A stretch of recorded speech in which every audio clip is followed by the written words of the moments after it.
میرے محترم بزرگوں، دوستوں، عزیزوں، اس ساری بے دینی کا بنیادی سبب یہ ہے کہ مسلمان کو یہ دھوکہ لگا ہے کہ کائنات کی شکلیں ہماری ضرورت کے لیے ہیں، اس لیے شکلوں کی ضرورت دین کی ضرورت پر غالب آ گئی ہے۔ بسم اللہ الرحمن الرحیم۔ زیر سماعت آنے والے ذرعی اقوال حضرت جی مولانا سعد صاحب دامت برکاتہم کے بیان سے منتخب شدہ ہیں۔ ان ذرعی اقوال کو پوری امت تک پہنچانے میں ہمارے ساتھ معاونت فرمائیں، ساتھ ہی اپنی دعاؤں میں پوری امت کو ضرور یاد رکھیں۔ جزاکم اللہ احسن الجزا۔ شکلوں کی ضرورت دین کی ضرورت پر غالب آ گئی ہے۔ لوگ ضرورت کی بنیاد پر حرام شکلیں بھی اختیار کر گئے کہ ضرورت ہے، ہم کیا کر سکتے۔ سود کی ضرورت ہے، جھوٹ کی ضرورت ہے، غبن کی ضرورت ہے، اور اس قانون کے بغیر فلاں عمل ہو نہیں سکتا، اس قانون کے ساتھ فلاں حکم پورا نہیں ہو سکتا۔ یہاں تک مسلمان پہنچ جائے گا کہ دین کو قائم کرنے کے لیے اس کو اقتدار کی ضرورت پیش آ جائے گی۔ نہیں، کچھ کہہ رہا ہوں، اس کی بنیادی شکل، اس کا بنیادی سبب یہ ہے کہ مسلمان یہ سمجھتا ہے کہ اسباب میری ضرورت کے لیے ہیں، لہذا جہاں ضرورت پیش آ جائے وہاں اسباب اختیار کر لو جیسے بھی ملے۔ یہاں تک پہنچ جائے گا یہ کہ اس کو اقتدار چاہیے گا دین پر چلنے کے لیے، حالانکہ اقتدار سے اسلام قائم نہیں ہوتا۔ اقتدار سے اسلام قائم نہیں ہوتا، نہ آئندہ کبھی ہوگا۔ اگر اقتدار سے اسلام قائم کیا گیا تو میں کیا عرض کروں کہ لوگ اقتدار کے حاصل کرنے کے لیے وہ راستے اختیار کریں گے جو اسلام کے خلاف ہو۔ تو اس لیے میری بات توجہ چاہتی ہے بہت، جتنے بھی اسباب ہیں، چاہے وہ اسباب فرشتوں کے ہاتھ میں کیوں نہ ہوں، انسان تو انسان، انبیاء تو انبیاء، اگرچہ وہ اسباب فرشتوں کے ہاتھ میں ہوں وہ بھی فرشتوں کے امتحان کے لیے ہیں، وہی فرشتوں کے امتحان کے لیے ہیں، اطمینان کے لیے نہیں۔ وہ تو مسلمان اپنے مادی اسباب سے مطمئن جب ہوتا ہے جب وہ مادی اسباب کو اصل سمجھ لیتا ہے کہ میں مطمئن ہوں، مجھے اسباب حاصل ہو۔ حالانکہ قرآن نے یہ بات خوب کھول کر کہہ دی ہے کہ سارے اسباب مومن کے پاس امتحان کے لیے ہیں، چاہے فرشتے کے ہاتھ میں ہوں، چاہے نبی کے ہاتھ میں ہوں، چاہے صحابی کے ہاتھ میں ہوں، چاہے ولی کے ہاتھ میں ہوں، چاہے عام مسلمانوں کے ہاتھ میں اسباب ہوں، کوئی سبب اللہ کی طرف سے ضرورت کے لیے نہیں ہے، امتحان کے لیے۔ آپ پھر غور تو کیجئے، اگر اسباب ضرورت کے لیے ہیں تو اللہ تعالیٰ نے انسان اور جانور کے اندر ضرورتیں مشترک رکھی ہیں، سردی کی، گرمی کی، بیماری کی، صحت کی، سردی اور کھانے کی، پینے کی، بیوی بچوں سے ملنے کی، گھر بنانے کی، سایہ حاصل کرنے کی، تمام ضرورتیں انسان حیوان کے درمیان مشترک ہیں۔ آپ دیکھیے جتنے بھی جانور ہیں ان تمام جانوروں کے اور انسانوں کے جسمانی تقاضے سب کے مشترک ہیں، سب کے تقاضے مشترک ہیں، لیکن سوائے انسان کے اللہ نے کسی مخلوق کو کمانے کا مکلف نہیں کیا، کمانے کا مکلف کسی کو نہیں کیا۔ آپ سے فیصلہ کر لیجئے، اسے سمجھ لیجیے اسی بات کہ صرف انسان کو کمانے کا مکلف کیا ہے، باقی کسی مخلوق کو اللہ نے کمانے کا مکلف نہیں کیا۔ اگر اسباب ضرورت کے لیے ہیں تو پھر ان اسباب کی ضرورت سب کو ہونی چاہیے تھی، کیونکہ تمام حیوانات میں اس طرح ضروریات پھیلی ہوئی ہیں جس طرح انسانوں کے اندر ضروریات ہیں، لیکن سوائے انسان کے کسی مخلوق کو کمانے کا مکلف، ہم ساری مخلوق کو روزی ہم دیں گے سوائے انسان کے کہ اسے کما کر روزی حاصل کرنی ہوگی۔ دنیا سوائے انسان کی کہ اس کو روزی کیسے حاصل کرنی ہوگی بھائی؟ کما کر، پکی بات، سوائے انسان کے کہ اس کو روزی کما کر ہی حاصل کرنی ہوگی۔ باقی جتنے مخلوق ہے ہم ان کو خود کھلائیں، ہم ان سے کمائیں گے نہیں، سب کو کمانا پڑے گا۔ کیوں؟ سب سے رذیل مخلوق وہ خنزیر اور کتا سمجھا جاتا ہے، اللہ ان کو رزق دیتے ہیں، تو جو سب سے اللہ کے نزدیک سب سے قابل اکرام مخلوق ہے اس کو اللہ تعالیٰ بغیر کمائے کیوں نہیں کھلاتے؟ یہ سوال ہے۔ اس سوال سے یہ مسئلہ حل ہو گیا کہ اسباب ضرورت کے لیے نہیں، ورنہ آپ ہر سبب کو ضرورت سمجھ کر اختیار کرتے چلے جائیں گے، اس سے آپ کے اسباب کے اندر اکثر اسباب حرام داخل ہو جائیں گے، اور یہاں تک بات پہنچ جائے گی کہ پڑھے لکھے لوگ اس بات کی کوشش کریں گے کہ یہ سبب تو حرام ہے مگر کوشش کرو کہ اس کے حلال ہونے کی کوئی دلیل مل جائے، یہ شروع ہو جائے، اور یہ ہو گیا، کوشش بھی لگے رہے حرام کو حلال کیسے کریں اور کون سی ایسی ترکیب نکالیں کہ جس سے یہ حرام چیز حلال ہو جائے۔ جتنے احادیث میں فرمایا الحلال بین والحرام بین، حلال کھلا ہوا ہے اور حرام کھلا ہوا ہے، ان کے درمیان کچھ چیزیں مشتبہ ہیں، ان کے درمیان کچھ چیزیں مشتبہ ہیں، جس کے حلال حرام ہونا واضح نہیں ہے. آپ کہیں گے انہیں اختیار کر لو، انہیں اختیار کر لو، ان کی ضرورت ہے. جب شراب حرام ہو گئی، مثال دے رہا ہوں، جب شراب حرام ہو گئی، جس پر تجارت بھی تھی، جس کی ضرورت بھی تھی، جس کے صحابہ عادی بھی تھے، ایسے عادی تھے، حضرت فرماتے ہیں مجھ سے زیادہ کوئی شراب پینے والا نہیں، مجھ سے زیادہ کوئی شراب پینے والا نہیں. لیکن ایک علاقے والے نے آ کر کہا بھی کہ رسول اللہ فلاں علاقے والے آپ کی اجازت دی کہ حضرت شراب کی اجازت دے دیجیے. فرمایا نہیں، حرام ہو گئی. انہوں نے عرض کیا کہ اس کے بغیر گزارا نہیں ہے. فرمایا کہ نہیں، حرام ہو گئی. کہا جی ہم سردی ٹھنڈے علاقے میں رہتے ہیں، ہمارے لیے ایک جان بچانے کا سبب ہے سردی سے بچنے کا. فرمایا حرام ہو گئی. میں نے کہا جی ہم مزدور طبقہ ہیں، ہمارا بدن ٹوٹتا ہے تکان سے، یہی اس کا علاج ہے. فرمایا نہیں، شراب حرام ہو گئی. انہوں نے عرض کیا جی وہ لوگ باز نہیں آتے، کیا کریں؟ فرمایا قتال کرو ان سے. کیا کرو؟ قتال کرو ان سے. حدیث ہے، اگر شراب سے باز نہیں آتی ان سے قتال کرو. میں یہ کہنا چاہتا ہوں، سوال اس کا نہیں ہے کہ اس کی ضرورت ہے. بات اصل یہ ہے کہ اللہ رب العزت انسان جس چیز کا عادی ہو جاتا ہے اور جس چیز کے کرنے میں انسان کو دشواری پیش آتی ہے، اللہ تعالیٰ اطاعت کا امتحان لینے کے لیے اس کے خلاف حکم لاتے ہیں. اس کے خلاف حکم لاتے ہیں. اس لیے ہمیشہ میری بات یاد رکھنا، ضرورت اور حکم کے درمیان ٹکراؤ ہوگا. ادھر ضرورت، ادھر حکم، ادھر ضرورت، ادھر حکم. نماز کا حکم اور نیند کا تقاضا، اور زکوٰۃ کا حکم اور مال کا تقاضا، اور روزے کا حکم اور پیاس اور بھوک کا تقاضا، اور شہوت کا تقاضا اور زنا حرام، اور مال کا تقاضا اور چوری حرام. آپ سب اٹھا کے دیکھیے احکام، آپ کو سارے احکام انسان کے فطری تقاضوں کے خلاف ملیں گے. سارے فطری تقاضوں.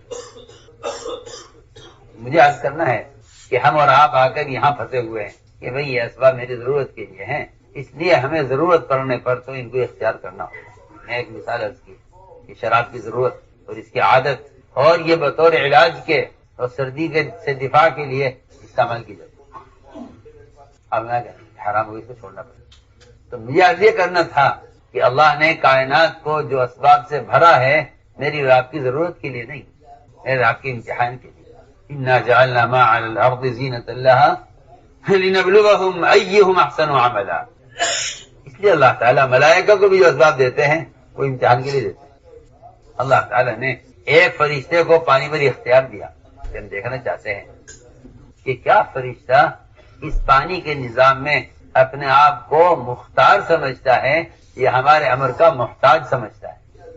مختار یا محتاج؟ مختار سمجھتا ہے، محتاج سمجھتا ہے. یہ دو فرق ہے دونوں. مختار صرف اللہ کی ذات ہے اور ان کے علاوہ سب محتاج ہیں. اللہ کی قسم خواہ کہتا ہوں کہ جتنا ایک پتا درخت سے گرنے میں اللہ کے امر کا منتظر اور محتاج ہے، اسرافیل سر پھونکنے میں اتنا ہی محتاج اور منتظر ہے. دونوں میں کوئی فرق نہیں. دونوں میں کوئی فرق نہیں. دونوں کا اختیار برابر ہے، دونوں کی احتیاج برابر ہے، اور دونوں کا انتظار برابر ہے، اور دونوں کے لیے اللہ کا امر برابر ہے. یہ نہیں کہ اللہ کا امر اس کے لیے چھوٹا ہے ان کے لیے بڑا ہے، یہ بھی نہیں، یہ بھی نہیں ہے.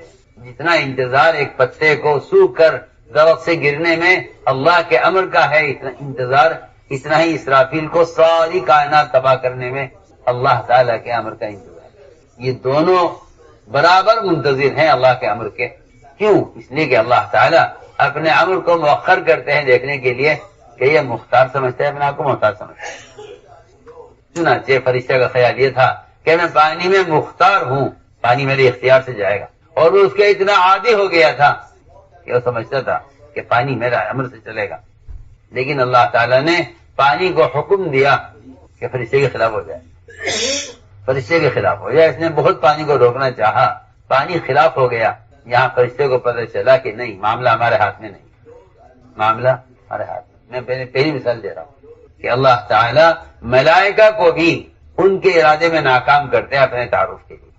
پہلی بات، ملائکہ کو بھی، یعنی فرشتے بھی اللہ تعالیٰ کے امر کے محتاج ہیں. وہ کسی ایسے امر میں مختار نہیں ہیں جس کا اللہ ان کو اختیار دیا ہوا ہو، اس میں مختار نہیں. انبیاء علیہ السلام کی بعثت انسانوں کی ہدایت کے لیے ہے، لیکن انبیاء علیہ السلام اپنے لیے بھی، اپنی قوم کے لیے بھی ہدایت میں محتاج ہیں، مختار نہیں ہیں. حالانکہ بعثت ہدایت کے لیے، بعثت ہدایت کے لیے ہے، بعثت انبیاء کی ہدایت کے لیے ہے، لیکن وہ ہدایت میں محتاج ہیں، مختار نہیں ہے۔ آپ چاہتے تھے کہ ابو طالب اسلام لے آئے، ادھر یہ چاہت ہے، ادھر یہ چاہت ہے کہ دوسرے چچا حمزہ کے قاتل وحشی کو کوئی قتل کر دے۔ جن کے اندر ہدایت کی تمنا ہے، اللہ تعالیٰ ان کے لیے ہلاکت کا فیصلہ کر رہے ہیں ابو طالب، اور جن کی ہلاکت کی تمنا ہے اللہ تعالیٰ ان کو ہدایت دے رہے ہیں وحشی حمزہ کے قاتل۔ بے شک محمد صلی اللہ علیہ وسلم انبیاء علیہ السلام اسباب ہدایت لے کر آئے ہیں، اس میں کوئی شک نہیں ہے، مگر ہدایت ان کے ہاتھ میں نہیں ہے، ہدایت ان کے ہاتھ میں نہیں۔ یہ تو میں عرض کرنا چاہتا ہوں کہ جس کام کے لیے بھیجے گئے ہیں اس کام میں مختار نہیں ہے، تو جس کام کے لیے بھیجے نہیں گئے اس میں مختار کیسے ہو سکتے ہیں؟ جس کام کے لیے بھیجے گئے آپ کو یہ کام کرنا ہے، اس میں بھی مختار نہیں ہے، اس میں بھی مختار نہیں۔ ہم نے عرض کیا کہ اللہ تعالیٰ نے کائنات کو دو قسم کے اسباب سے بھرا ہے، ایک اسباب معیشت، ایک اسباب زینت، اسباب معیشت، ایک کمانے کے اسباب ہے اور ایک اسباب زینت ہے، اور ان دونوں قسم کے اسباب میں اللہ تعالیٰ بندے کے عمل کا امتحان لینا چاہتے ہیں۔ انسان کو ملائکہ سے اوپر لے جانے کی وجہ یہی ہے، انسان کو ملائکہ سے اوپر لے جانے کی وجہ یہی ہے کہ ہم ان کو حکم دیں گے، پھر اسباب دے کر آزمائیں گے۔ چنانچہ آپ غور کیجئے کہ دنیا کو اللہ تعالیٰ نے دو قسم کے اسباب سے بھرا ہے، اسباب معیشت، اسباب زینت، اس سے اللہ نے دنیا کو بھرا ہے۔ میں نے آیت پڑھی ہے انا جعلنا ما علی الارض زینۃ لها لنبلوهم ایہم احسن عملا، کہ ہم آزما کر دیکھیں گے تمہیں اچھا عمل کس کا ہے، اور اچھے عمل کو آزمانے کے لیے سارے اسباب ان کے امتحان کے لیے بنائے ہیں، ان کے امتحان کے لیے ہم دیکھنا چاہتے ہیں اچھا عمل کس کا ہے۔ چنانچہ اللہ تعالیٰ نے انبیاء علیہ السلام کو بھی جو اسباب دیے ہیں وہ اس امتحان کے لیے دیے ہیں کہ یہ ہمیں ان اسباب میں کتنا یاد رکھتے ہیں، ہمیں اپنے اسباب میں کتنا یاد رکھتے ہیں۔ سلیمان علیہ السلام کا بھی امتحان ہوا۔ میرا اور آپ کا خیال تو یہ ہے کہ اسباب اللہ کا فضل ہیں میرے اطمینان کے لیے، لیکن اگر سلیمان علیہ السلام کی بادشاہت اور ہوا پر اور پانی پر اور جنات پر اور شیاطین پر اور پرندوں پر اور عام انسانوں پر اگر اللہ نے ان کو تسلط دیا ہے اور اختیار دیا ہے، جو اختیار کسی کو بھی نہیں دیا، اور وہ فرماتے ہیں ھذا من فضل ربی لیبلونی۔ اب سوچنے کی بات ہے، یہ میں آپ سے سلیمان علیہ السلام کیا کہہ رہے ہیں، ھذا من فضل ربی لیبلونی، یہ میرے رب کا فضل تو ہے، مگر آپ یہ بات یاد رکھیں اللہ کا جو فضل ہوتا ہے وہ امتحان کے لیے ہوتا ہے، اطمینان کے لیے نہیں ہوتا۔ لوگ اپنے کارخانوں پر، اپنے گھروں پر، اپنی دکانوں پر، جتنی بھی ان کے پاس اسباب ہے نا، یہ ضرورت کی چیزیں ہیں، اس پر لکھتے ہیں ھذا من فضل ربی، اور میں حیرت کرتا ہوں کہ یہ آدھی آیت لکھتے ہیں، آدھی آیت ھذا من فضل، میرے رب کا فضل ہے۔ ارے اس پر تو غور کر کہ فضل کس لیے ہے، اللہ کا فضل کس لیے ہے، کہ اللہ کا فضل جو ہے وہ بندے کی آزمائش کے لیے ہے، بندے کی آزمائش کے لیے ہے۔ ھذا من فضل ربی لیبلونی اشکر ام اکفر، کہ یہ میرے رب کا جو فضل ہے اسباب کی شکل میں، یہ میرے رب کی طرف سے میرا سخت امتحان ہے، وہ مجھے اس میں آزمانا چاہتا ہے کہ میں اس میں کفر کرتا ہوں، احکام میں غفلت کرتا ہوں، یا میں شکر کرتا ہوں کہ احکام بجا لاتا ہوں۔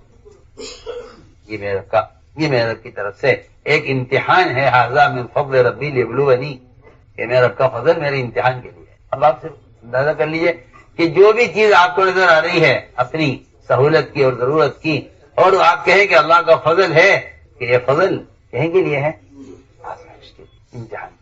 لوگ دکان میں لکھتے ہیں ھذا من فضل ربی، آدھی آدھی گھر بناتے ہیں، اللہ مجھے معاف فرمائے، یتیم کی زمین قبضائی، جھوٹے کاغذ سے بنائی، اور پڑوسی کی اینٹیں قبضائی، اور کہیں سے اینٹیں اٹھائی، اور کہیں سے گھر تیار ہوا، اور لکھتے ہیں ھذا من فضل ربی۔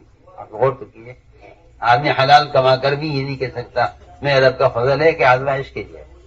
اگر حرام راستے سے کمایا ہے پھر کہتا ہے میرے رب کا فضل ہے، تو آپ بتائیے تو صحیح کہ یہ فضل ہے یا مصیبت ہے۔ تو میں ایک مثال عرض کروں گا کہ انبیاء علیہ السلام کو اللہ تعالیٰ اسباب دے کر کیسے آزماتے ہیں، اور صرف یہ بات ہے کہ ہم جو سبب دیں گے ان کو، ہم دیکھنا چاہتے ہیں یہ ہمیں اس میں کتنا یاد رکھتے ہیں، یہ ہمیں اس میں کتنا یاد رکھتے ہیں؟ یہ ہمیں اس میں کتنا یاد رکھتے؟ تو دو چیزیں ملیں گی قرآن میں. ایک تو اللہ تعالیٰ اسباب دے کر آزمانا چاہتے ہیں شکر میں اور کفر میں. شکر اور کفر میں آزمانا چاہتے ہیں کہ یہ اسباب حاصل ہو جائیں ان کو، تو کیا یہ ان اسباب ان کو غافل کرتے ہیں ہم سے؟ اس لیے کہ اللہ تعالیٰ کا دستور یہ ہے کہ اگر کوئی اللہ تعالیٰ اپنے کسی بندے کو دنیاوی اعتبار سے سہولت دے دیں تو اللہ تعالیٰ کا نظام یہ ہے کہ ایسے لوگوں کے لیے اعمال کا حساب سخت ہو جائے گا. اعمال کا حساب سخت. جن کو مال نہیں دیا اللہ نے ان کے اعمال کا حساب اللہ تعالیٰ کے یہاں بہت آسان ہے، اور جن کو اللہ نے اسباب دیے ہیں ان کے اعمال کا حساب بہت سخت ہے. عمل کا حساب بہت سخت ہے. کیوں؟ اس لیے کہ جب ہم نے تمہیں سہولت دی تھی تو تم نے اس سہولت سے اللہ تعالیٰ کے حکم کے پورا کرنے میں کمی کیوں کی ہے؟ اور یہ وجہ ہے کہ اللہ نے فرمایا ہے کہ اگر یہ سہولت چاہتے ہیں اور میں سہولت دے دوں اور پھر یہ اگر ایمان نہ لائے، انہیں اطاعت نہ کی تو پھر میں عذاب ان کو سخت دوں گا.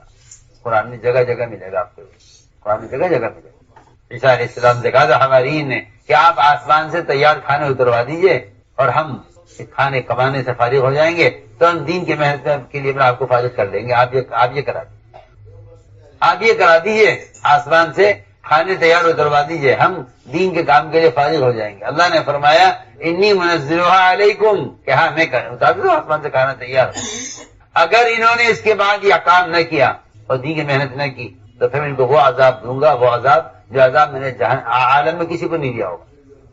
مشرکین مکہ نے بھی آپ سے کہا تھا کہ اے محمد صلی اللہ علیہ وسلم ہم آپ پر ایمان لے آئیں گے اور آپ کے دین میں داخل ہو جائیں گے، آپ ایک سہولت کرا دیجئے پہلے. یہ کیا کہ یہ مکے کے پہاڑ ہٹوا کر یہاں کی زمین کو ملک شام کی طرح نرم بنوا دیجئے اور یہاں نہریں جاری کرا دیجئے، باغات لگوا دیجئے، یہاں ہم آپ پر ایمان بھی لے آئیں گے اور ہم آپ کے دین کی محنت کریں گے.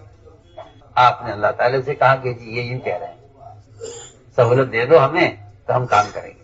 اللہ نے جواب میں کہا اگر یہ ایمان نہ لائے تو پھر ان کو وہ عذاب دوں گا جہنم میں جو کسی اور کو نہیں دوں گا. اب آپ کو اختیار ہے، چاہیں تو آپ ان کے لیے یہ راستہ طے کر لیجئے، میں ابھی پہاڑ ہٹا دیتا ہوں، اور چاہیں تو آپ ان کو دعوت دے کر محنت کر کے انہیں ہدایت پر لے آویں، پھر آپ ان کی سفارش کریں آخرت میں، پھر میں ان کو جنت میں داخل کروں. آپ بتائیے شفاعت چاہتے ہیں ان کی ہلاکت چاہتے ہیں؟ میں کہہ رہی میں تو ان کی شفاعت چاہتا ہوں. لہذا آپ نے اللہ تعالیٰ کی طرف سے پیشکش آئی کہ پہاڑ ہٹا دوں، میں کہ نہیں اللہ یہ میں نہیں چاہتا کہ پہاڑ ہٹا کر ان کے لیے سہولت کی جائے پھر ان کو عذاب دیا جائے، میں یہ نہیں چاہتا. آپ نے فرمایا صحابہ سے ایک زمانہ آئے گا کہ ایک جوڑا صبح ایک جوڑا شام کو تیار ملے گا، ایک صبح کو کھانے کی دے گا، شام کو دے گا کھانے کی. صاحب نے عرض کیا یہ وقت کب آئے گا کب آئے گا؟ فرمایا نہیں، تمہاری اس فقر کے زمانے میں اس دن کے مالداری کے زمانے سے بہتر ہے. لوگ کہتے ہیں اگر سہولت ہو گئی تو ہم دین اختیار کریں گے، اور قرآن سے بھرا ہوا ہے اگر ہم نے تمہیں سہولت دی اور تم نے اس میں غفلت برتی تو پھر ہم ہمارا عذاب بھی سخت کریں گے اور حساب بھی سخت لیں. تو میں مثالیں عرض کر رہا ہوں کہ اللہ تعالیٰ اسباب دے کر آزماتے ہیں کہ ہمیں کتنا یاد رکھتے ہیں.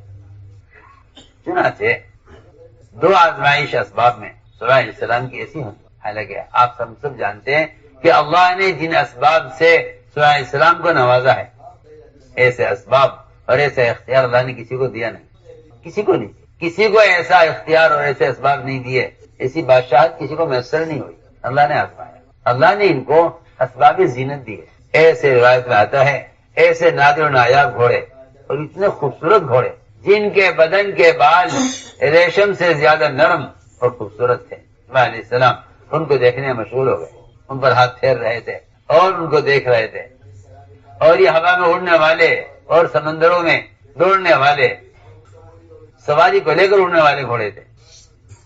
ایسے نادر و نایاب گھوڑے جو نہ اس سے پہلے کبھی ہوئے دنیا میں نہ اس کے بعد کبھی ہوئے، اللہ نے وہ دیے. دیکھو سلیمان علیہ السلام ان کو دیکھنے مشغول تھے، ان پر ہاتھ پھیر رہے تھے. اس درمیان میں عصر کی نماز قضا ہو گئی. بہت عجیب بات میں نے کہا ہے شروع میں کہ اللہ تعالیٰ اسباب زینت میں بھی تمہارے اعمال کو پرکھیں گے.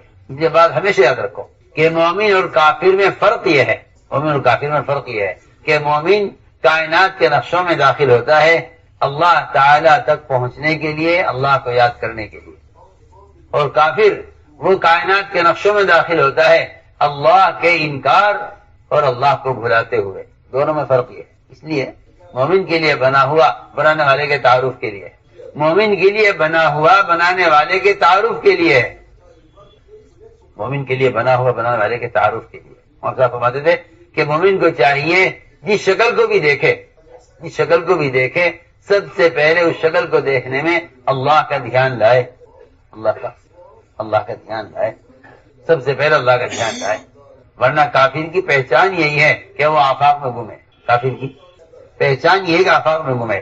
ابراہیم علیہ السلام نے اللہ تعالیٰ تک پہنچنے کے لیے یہ ضابطہ طے کیا ہے اور یہ طریقہ متعین کیا ہے کہ جو شکل نظر آتی جائے اس کا انکار کرتے جاؤ، تب تو اللہ تک پہنچ سکتے ہو، اگر شکل کا انکار نہیں کرو گے اور اگر بنے ہوئے کا انکار نہیں کرو گے تو بنانے والے تک تمہیں یہ چیزیں پہنچنے نہیں دیں گی، بنانے والے کی چیزیں تمہیں پہنچنے نہیں دیں گی۔ میں آپ سے صاف سے بات کر رہا ہوں، جو لوگ بیچارے سائنس پڑھتے ہیں، کیا پڑھتے ہیں؟ سائنس ان کو یہ سکھلاتی ہے کہ کائنات میں جو کچھ ہو رہا ہے کائنات سے ہو رہا ہے۔ میں آپ کو اللہ کی قسم کھا کر عرض کر سکتا ہوں، سائنس کا خلاصہ ہی ہے، سائنس کا خلاصہ ہے یہ کہ کائنات کے تغیرات کائنات سے ہیں، یہ سائنس کا خلاصہ ہے۔ کائنات کے تغیرات کائنات سے ہیں، یہ سائنس کا خلاصہ ہے۔ اگر میں آپ سے کہوں کہ سائنس شرک سکھلاتی ہے تو یہ کوئی جھوٹ نہیں ہے، کیونکہ اس زمانے میں لوگوں کو علم سے زیادہ جہل سے محبت ہے اور دین سے زیادہ سائنس سے محبت ہے، اس لیے لوگوں کو سننا برداشت نہیں ہوتا، ورنہ حقیقت یہ ہے کہ سائنس شرک سکھلاتی ہے۔ آپ کو سمجھ آئے گی نہیں، مجھے معلوم۔ سائنس کی ابتدا میں آئے عیسیٰ علیہ السلام اور وہ معجزات آپ سے ظاہر ہوئے کہ جس پر سائنس فیل ہو گئی، اور جب یہ سائنس ترقی کرتے آخری حد کو پہنچے گی، جس کو دجل کہتے ہیں اور اس کا مبالغہ دجال ہے، اس کو بھی عیسیٰ علیہ السلام آ کر ہی ختم کریں۔ سائنس کی ابتدا میں بھی عیسیٰ علیہ السلام، انتہا میں بھی، جہاں سائنس کی ابتدا ہوئی وہاں ان کے معجزات، اور جہاں سائنس کی انتہا ہوگی دجال پر، اس لیے کہ سائنس دجل ہے اور اس کا مبالغہ اور اس کا منتہا دجال ہے۔ عیسیٰ علیہ السلام آ کر ہی ختم کریں کہ اس کی ابتدا میں بھی عیسیٰ علیہ السلام، اس کی انتہا میں بھی عیسیٰ علیہ السلام، اور ان کی ایک ہی بات ہوگی پہلے بھی اور بعد میں بھی کہ نہیں، میں جو کچھ کر رہا ہوں میں نہیں کر رہا ہوں، اللہ کے امر سے ہو رہا ہے، اللہ کے امر سے ہو رہا ہے، اللہ کے امر سے ہو رہا ہے، بِإِذْنِي ان سے کہا جا رہا، اور وہ خود یہ کہہ رہے ہیں بِإِذْنِ اللَّهِ کہ اللہ کے حکم سے، اللہ کے حکم سے، اللہ کے حکم سے۔ تو میں نے عرض کیا کہ سائنس پھر سکھلاتا ہے، کیوں؟ اس لیے کہ سائنس کا خلاصہ یہ ہے کہ نظام کائنات سے چل رہا ہے، یہ سائنس کا خلاصہ ہے، یہ سائنس کا خلاصہ ہے، اور یہ توحید کا خلاصہ ہے کہ نظام کائنات کے سارے تغیرات خالق کائنات سے ہیں، کائنات میں کوئی تغیر کائنات کسی اور شکل سے نہیں ہے۔ میں تو شروع میں عرض کر چکا ہوں کہ جتنا انتظار اسرافیل کو سور پھونکنے میں ہے جس سے ساری کائنات تباہ ہوگی، اتنا ہی انتظار ایک پتے کو درخت سے گرنے میں اللہ کے امر کا ہے۔ میں شروع میں عرض کرتا ہوں، آپ کہتے نہیں، سائنس کا تقاضا یہ ہے کہ جب پتا سوکھ جائے گا تب گرے گا۔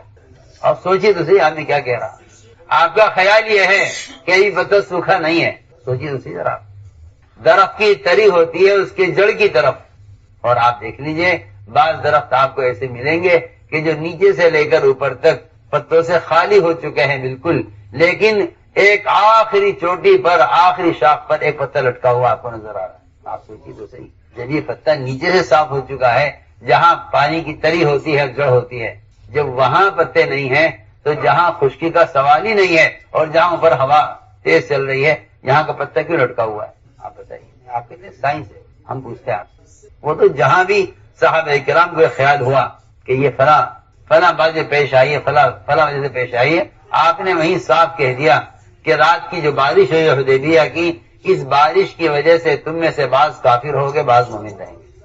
صحابہ نے اس کی اللہ ایسے کیسے ہو جائے، ہم کافر ہو جائیں؟ ہم تو آگ سے نکل کر آئے ہیں، ہم آگ سے نکل کر آئے دوبارہ آگ میں کیسے چلے جائیں گے؟ فرمایا نہیں، جو رات جو بارش ہوئی ہے یہ بارش تم میں سے بعض کو مسلمان باقی رکھے گی، بعض کو کافر کر دے گی۔ ہم کیسے کافر ہو جائیں گے؟ آپ نے فرمایا کہ جو یہ کہے گا بارش اللہ کے امر سے ہوئی ہے وہ مومن ہے، جو کہے گا بارش فلاں ستارے کی وجہ سے وہ کافر ہے۔ آپ کہتے ہیں نا کہ کائنات کے تغیرات کائنات سے، ہم کہتے نہیں، کائنات کے تمام تغیرات براہ راست خالق کائنات سے۔ یہ آپ سے اس لیے ہم نے کہا کہ سائنس وہ یہ کہتی ہے کہ کائنات میں جو تغیر ہوگا وہ کائنات کی ایک دوسری شکل سے ہوگا. اس لیے بات یاد رکھو کہ کائنات کے تغیرات کافی کے نزدیک کائنات سے ہیں، اور دہریت بھی اسی کو کہتے ہیں. دہریت بھی اسی کو کہتے ہیں کہ نظام کائنات سے چل رہا ہے. نعوذ باللہ یہ کہتے ہیں کہ اللہ بنا کر فارغ ہو گئے ہیں، اب کائنات کا نظام کائنات سے چل رہا ہے. ایک صحابی نے آ کر چھوٹا سا سوال کیا آپ سے، اور آ کر عرض کیا کہ اونٹوں میں خارش پھیل گئی ہے.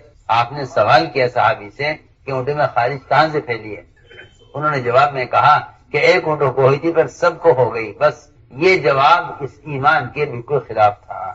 یہ جواب آپ نے وہیں پکڑ لیا، یہ جواب ایمان کے خلاف تھا. انہوں نے کہا جی ایک کو ہوئی تھی بس سارے اونٹوں کو خارش ہو گئی. فرمایا اگر ایک کو سب سے ہوئی ہے تو پہلے کو کہاں سے ہوئی ہے؟ اس کا جواب دو. کتنی آسان بات. آپ اگر یہ کہتے ہیں ایک کو تو اللہ کے امر سے ہوئی ہے، باقی کو سب کو اس سے ہو گئی ہے، تو پھر نعوذ باللہ اللہ کی قدرت ایسی نہیں ہے کہ اللہ نے تو ایک کو چاہا تو سب کو ہو گئی. تو یہ تو کوئی قدرت نہیں ہے نا، یہ تو کوئی قدرت نہیں ہے. ہم عرض کرنا چاہتے ہیں ہمارے صبح سے لے کے شام تک زبان کے ایسے کلمات ہیں جن کے ہم عادی ہو گئے ہیں، حالانکہ وہ کلمات ایمان کے بالکل خلاف ہے. ایمان کے بالکل خلاف ہے، اور ایسے کلمات دل سے اندر ایمان کو اتنا کمزور کر دیتے ہیں کہ پھر یہی کلمات رفتہ رفتہ آدمی کو کفر تک پہنچا دیتے ہیں. ایسا نہیں میں عرض کر رہا ہوں.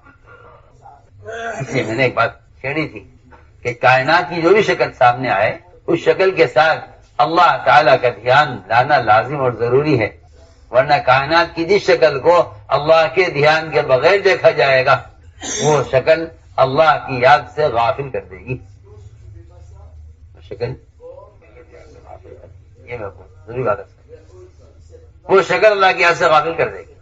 سلیمان علیہ السلام ان گھوڑوں کو دیکھ رہے تھے، ان کا معائنہ کر رہے تھے، کوئی شک نہیں کہ اللہ کی قدرت کو دیکھ رہے تھے، لیکن دیکھتے دیکھتے اس سے اتنے متاثر تھے کہ عصر کی نماز قضا ہو گئی، سورج ڈوب گیا. اللہ تعالیٰ اتنا دیکھنا چاہتے ہیں کہ ٹھیک ہے نماز قضا ہوئی، اس نماز کے قضا ہونے پر میرے بندے کی کیفیت کیا ہے؟ اگر میرے اور آپ کی طرح خیال یہ ہے کہ کوئی بات نہیں پڑھ لیں گے، جو آج کل اللہ مجھے معاف فرمائے دین کو آسان کرنے کے لیے مولویوں نے ایک نیا طریقہ اختیار کیا ہے کہ بھائی اتنی شدت نہ کرو، اس لیے کہ لوگوں میں عمل کی استعداد نہیں ہے. جب عمل کی استعداد نہیں باقی رہے گی تو بتائیے تو صحیح کیا معاملے کو ہلکا کرنے سے عمل باقی رہ جائے گا؟ حدیث میں آتا ہے کہ جو شخص جان بوجھ کر عصر کی نماز قضا کر دے اس کی زندگی کے سارے اعمال برباد ہو جاتے ہیں، سارے پچھلے سب اعمال اکارت ہو جائیں گے اگر صرف عصر کی نماز جان بوجھ کر قضا کر دی. یہ نہیں کہ میں تو یہ بھی کرتا ہوں، میں تو وہ بھی کرتا ہوں، میں تو وہ بھی کرتا ہوں، میں تو یہ بھی کرتا ہوں، میں تو حج بھی کیے ہوئے ہوں، میں تو عمرے بھی کیے ہوئے ہوں، میں تو اگر عصر کی نماز قضا ہوگی تو کیا بات ہے؟ اگر کوئی شخص عصر کی نماز جان بوجھ کر قضا کر دے اس کے پچھلے سارے اعمال برباد ہو جائیں گے. تمہیں اندازہ نہیں ہے اس کا کہ ایک عمل کی حفاظت سارے اعمال کی قبولیت کا سبب ہے، اور ایک عمل کو ضائع کر دینا جان بوجھ کر سارے اعمال کو ضائع کر دیتا ہے. 3 روایتیں محدثین نے 3 حدیثوں کا انتخاب کیا ہے. ایک حدیث عبادت میں، حقوق اللہ میں، ایک حدیث حقوق العباد میں، اور ایک حدیث دعوت اللہ کی اس محنت کے میدان میں. یہ 3 حدیثوں کا محدثین نے انتخاب کیا ہے کہ یہ 3 روایتیں ایسی ہیں، 3 روایتیں ایسی ہیں کہ اگر اس میں ان 3 کاموں میں بے وصولی کی گئی تو پچھلے سارے اعمال ضائع ہو جائیں گے. حقوق اللہ میں تو میں نے آپ کو بتا دیا کہ اگر کوئی جان بوجھ کر عصر کی نماز قضا کرے تو پچھلے سارے اعمال اس کے برباد ہو جائیں گے. کیوں فرمایا یہ؟ اس لیے فرمایا تاکہ تم اس بات کی طرف فکر مند رہو کہ میرا کوئی عمل ضائع نہ ہو جائے، کیونکہ ایک عمل کا ضائع ہو جانا پچھلے عمل کو ضائع کر دے گا. دوسرا حقوق العباد میں سے فرمایا، دوسرا انسانی حقوق کے بارے میں یہ فرمایا ہے کہ اگر کوئی شخص کسی پاک دامن عورت پر تہمت لگا دے تو اس کے 100 سال کے پچھلے سارے اعمال برباد ہو جائیں.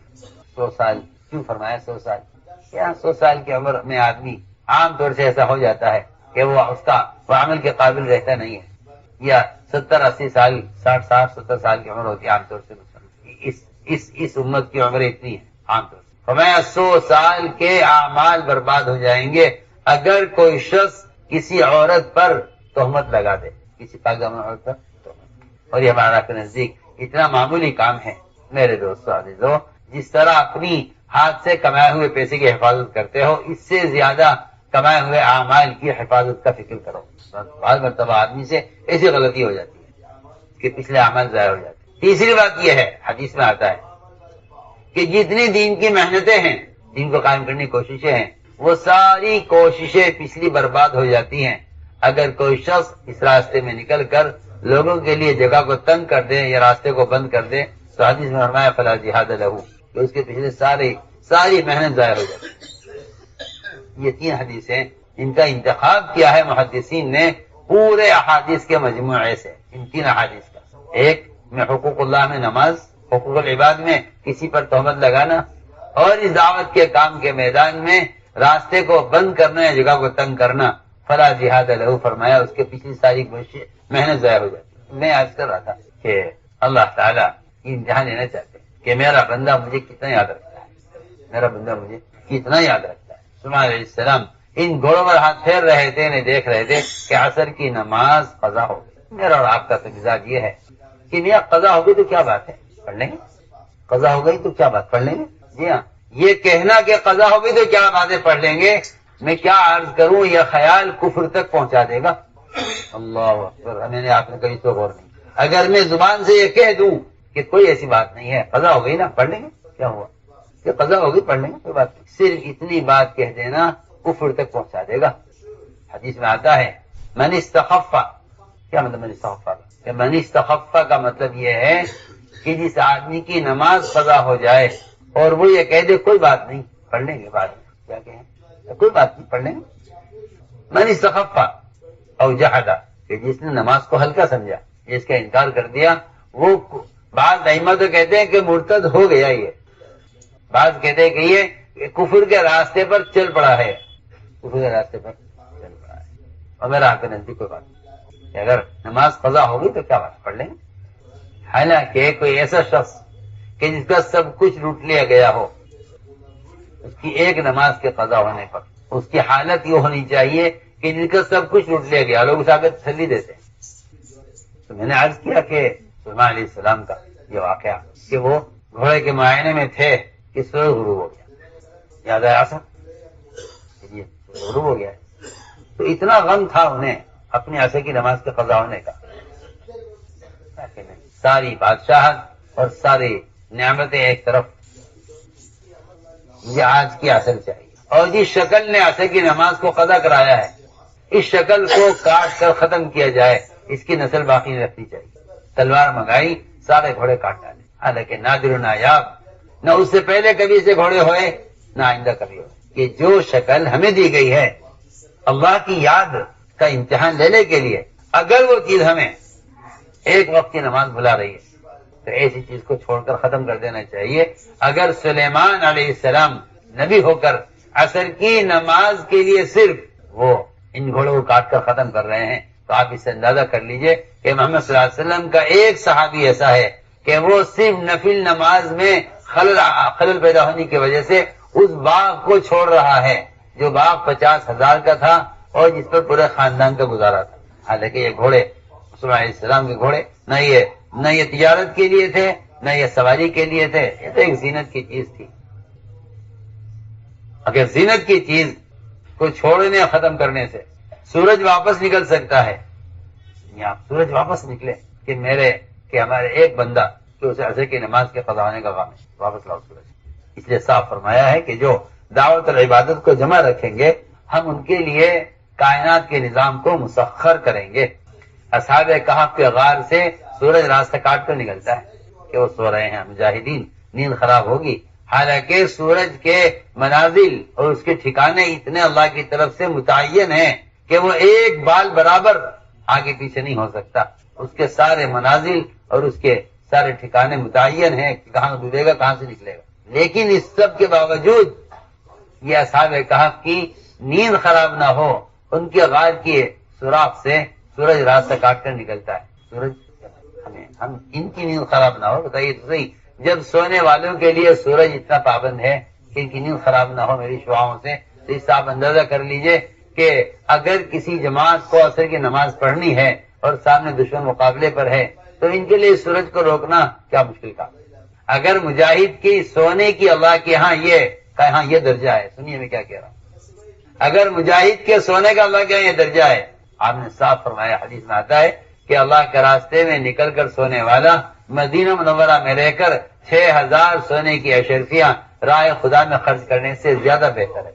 اللہ کے راستے میں نکل کر سونے والے کا وہ مقام ہے۔ صاحب نے سوال کیا تھا کہ اگر میں 6000 سونے کی اشرفیاں نیک کام میں خرچ کر دوں، مدینے میں رہ کر مسجدیں بناؤں، کنویں کھدواؤں، یتیم خانے بنواؤں اور بیواؤں یتیموں پر مسکینوں پر خرچ کروں، بھوکوں کو کھانا کھلاؤں، ننگوں کپڑے پہناؤں، اگر میں یہ سارے کام مدینے میں رہ کر لوں اور میں 6000 سونے کی اشرفیاں اس کام پر خرچ کر دوں تو کیا یہ میرے جماعت میں نکلنے کا بدل ہو جائیں گے؟ یہ سوال کیا تھا صحابی نے۔ آپ نے فرمایا تھا جواب میں کہ جو اللہ کے راستے میں نکل کر سو رہا ہے وہ بھی تجھ سے افضل ہے، وہ تجھ سے افضل ہے جو جماعت میں نکل کر سو رہا ہے۔ جی ہاں، سنیے تو صحیح، کیا کون سی بڑی بات ہے؟ کیا صاحب کہف کے غار سے اگر سورج راستہ کاٹ کر نکلتا ہے کہ مجاہدین سو رہے ہیں تو کیا کون سی بڑی بات ہے؟ کہ یوشع بن نون کی جماعت نے دشمن سے مقابلہ کیا، وہ مقابلے پر آ گئے، ان کو دین کی دعوت دی گئی، مقابلے پر آ گئے، ادھر سورج غروب ہو رہا ہے، عصر کی نماز پڑھنی ہے، ادھر دشمن مقابلے پر ہے، عصر پڑھتے ہیں دشمن کا خطرہ ہے، دشمن سے لڑتے ہیں تو عصر کے قضا ہونے کا خطرہ ہے، تو یوشع بن نون نے کہا اے اللہ سورج کو یہاں روک دے، ہم جب تک دشمن سے فارغ ہو کر وضو نہ کر لیں، عصر نہ پڑھ لیں، اس وقت تک سورج چلے گا نہیں آگے۔ ٹھہر گیا سورج، ٹھہر گیا، انتظار میں یہ نماز سے نماز فارغ ہو جائے، سورج رکا رہا، ٹھہرا رہا اتنی دیر، جب یہ فارغ ہو گئے، دشمن پر فتح ہو گئی، پھر انہوں نے تیاری کی نماز کی، عصر کے لیے وضو کیا اور سب نے نماز کی تیاری کی۔ جب یہ عصر کی نماز سے فارغ ہو گئے تب سورج نے ہلنا شروع کیا۔ لیکن یہ بات یاد رکھو کہ یہ سارے وعدے ان کے لیے ہیں جو دعوت اور عبادت کو جمع کرنے کی کوشش کرتے ہیں اور جنہیں پرواہ نہیں عمل کے ضائع ہونے کی، اللہ کے ہاں اللہ کو ان کی بھی کوئی پرواہ نہیں ہے۔ یہ بات یاد رکھنا ہماری، جو شخص اللہ کے حق کو ضائع کرتا ہے اللہ اپنی مخلوق کو اس کے خلاف کر دیتے ہیں۔ لوگ آنکھیں سر پیٹتے ہیں کہ ایسا کیوں ہو گیا، ایسا کیوں ہو گیا، حالانکہ حقیقت یہ ہے، علی رضی اللہ فرمایا کرتے تھے کہ میرا جانور اگر میری مرضی کے خلاف چلتا ہے تو میں سمجھ رہا ہوں کہ آج مجھ سے کوئی گناہ ہوا ہے، اگر مجھ سے کوئی گناہ ہوتا ہے تو میرا جانور میرے خلاف چلتا ہے، اور میں سمجھ لیتا ہوں کہ اگر آج میری سواری کی لگام میرے ہاتھ میں ہے، اگر وہ میری چاہت کے خلاف چل رہی ہے اس کا مطلب ہے کہ آج مجھ سے کوئی گناہ ہوا ہے کہ اللہ نے میری سواری کو میرے خلاف کر دیا، میری سواری کو میرے خلاف۔ میں مثال عرض کر رہا تھا، سلیمان علیہ السلام کو ادھر اب غم تھا اس کا کہ نماز قضا ہو، انہوں نے صرف غم نہیں کیا بلکہ ان گھوڑوں کو کاٹ ڈالا، انہوں نے کہا کہ جو اللہ کی یاد سے غافل کرے اس کو ختم کرنا چاہیے۔ انہوں نے اللہ نے دیکھ لیا کہ ان کو اس نماز کے ضائع ہونے کا غم ہے، اللہ تعالیٰ نے سورج کو واپس نکالا اور آج کی عصر پڑھی سلیمان علیہ السلام نے، آج کی عصر میں نے عرض کیا کہ یہ ہے امتحان جس کو میں شروع سے کہہ رہا ہوں کہ چاہے اسباب زینت ہو یا اسباب معیشت ہو، سارے اسباب امتحان کے لیے۔ رجال لا تلہیہم تجارت ولا بیع عن ذکر اللہ، اس کے دونوں مطلب ہیں کہ جو حکم آ گیا ہے تجارت کے مقابلے میں یہ اس سے بھی غافل نہیں ہوتے، اور جو احکام اس تجارت کے اندر ہیں ان سے بھی غافل نہیں ہوتے، کمانے کے احکام اور کمانے کے دوران آنے والے دوسرے احکام۔ نماز کا حکم آ گیا درمیان میں، نماز کا عمل آ گیا کہ یہ ان کو اللہ کی یاد سے غافل نہیں کرتی، یہ بھی ہے، اور جو تجارت کے احکام ہیں وہ خود ذکر ہے، نماز بھی ذکر ہے، تجارت کے احکام بھی ذکر ہے۔ ہم دونوں میں آزمائیں گے ہم آپ کو دونوں میں آزمائیں گے۔ ہم ادھر سے گاہک لائیں گے، ارے دیکھو تو صحت کی بات کیا تھی، فرماتے ادھر گاہک آئے گا عین مغرب کی نماز اذان کے وقت، صبح سے لے کے شام تک کوئی بونی نہیں ہوئی، کوئی آمدنی نہیں ہوئی، کوئی سیل نہیں ہوئی، آج صبح سے شام ہو گئی، شام کو اللہ تعالی گاہک لے کر آئے۔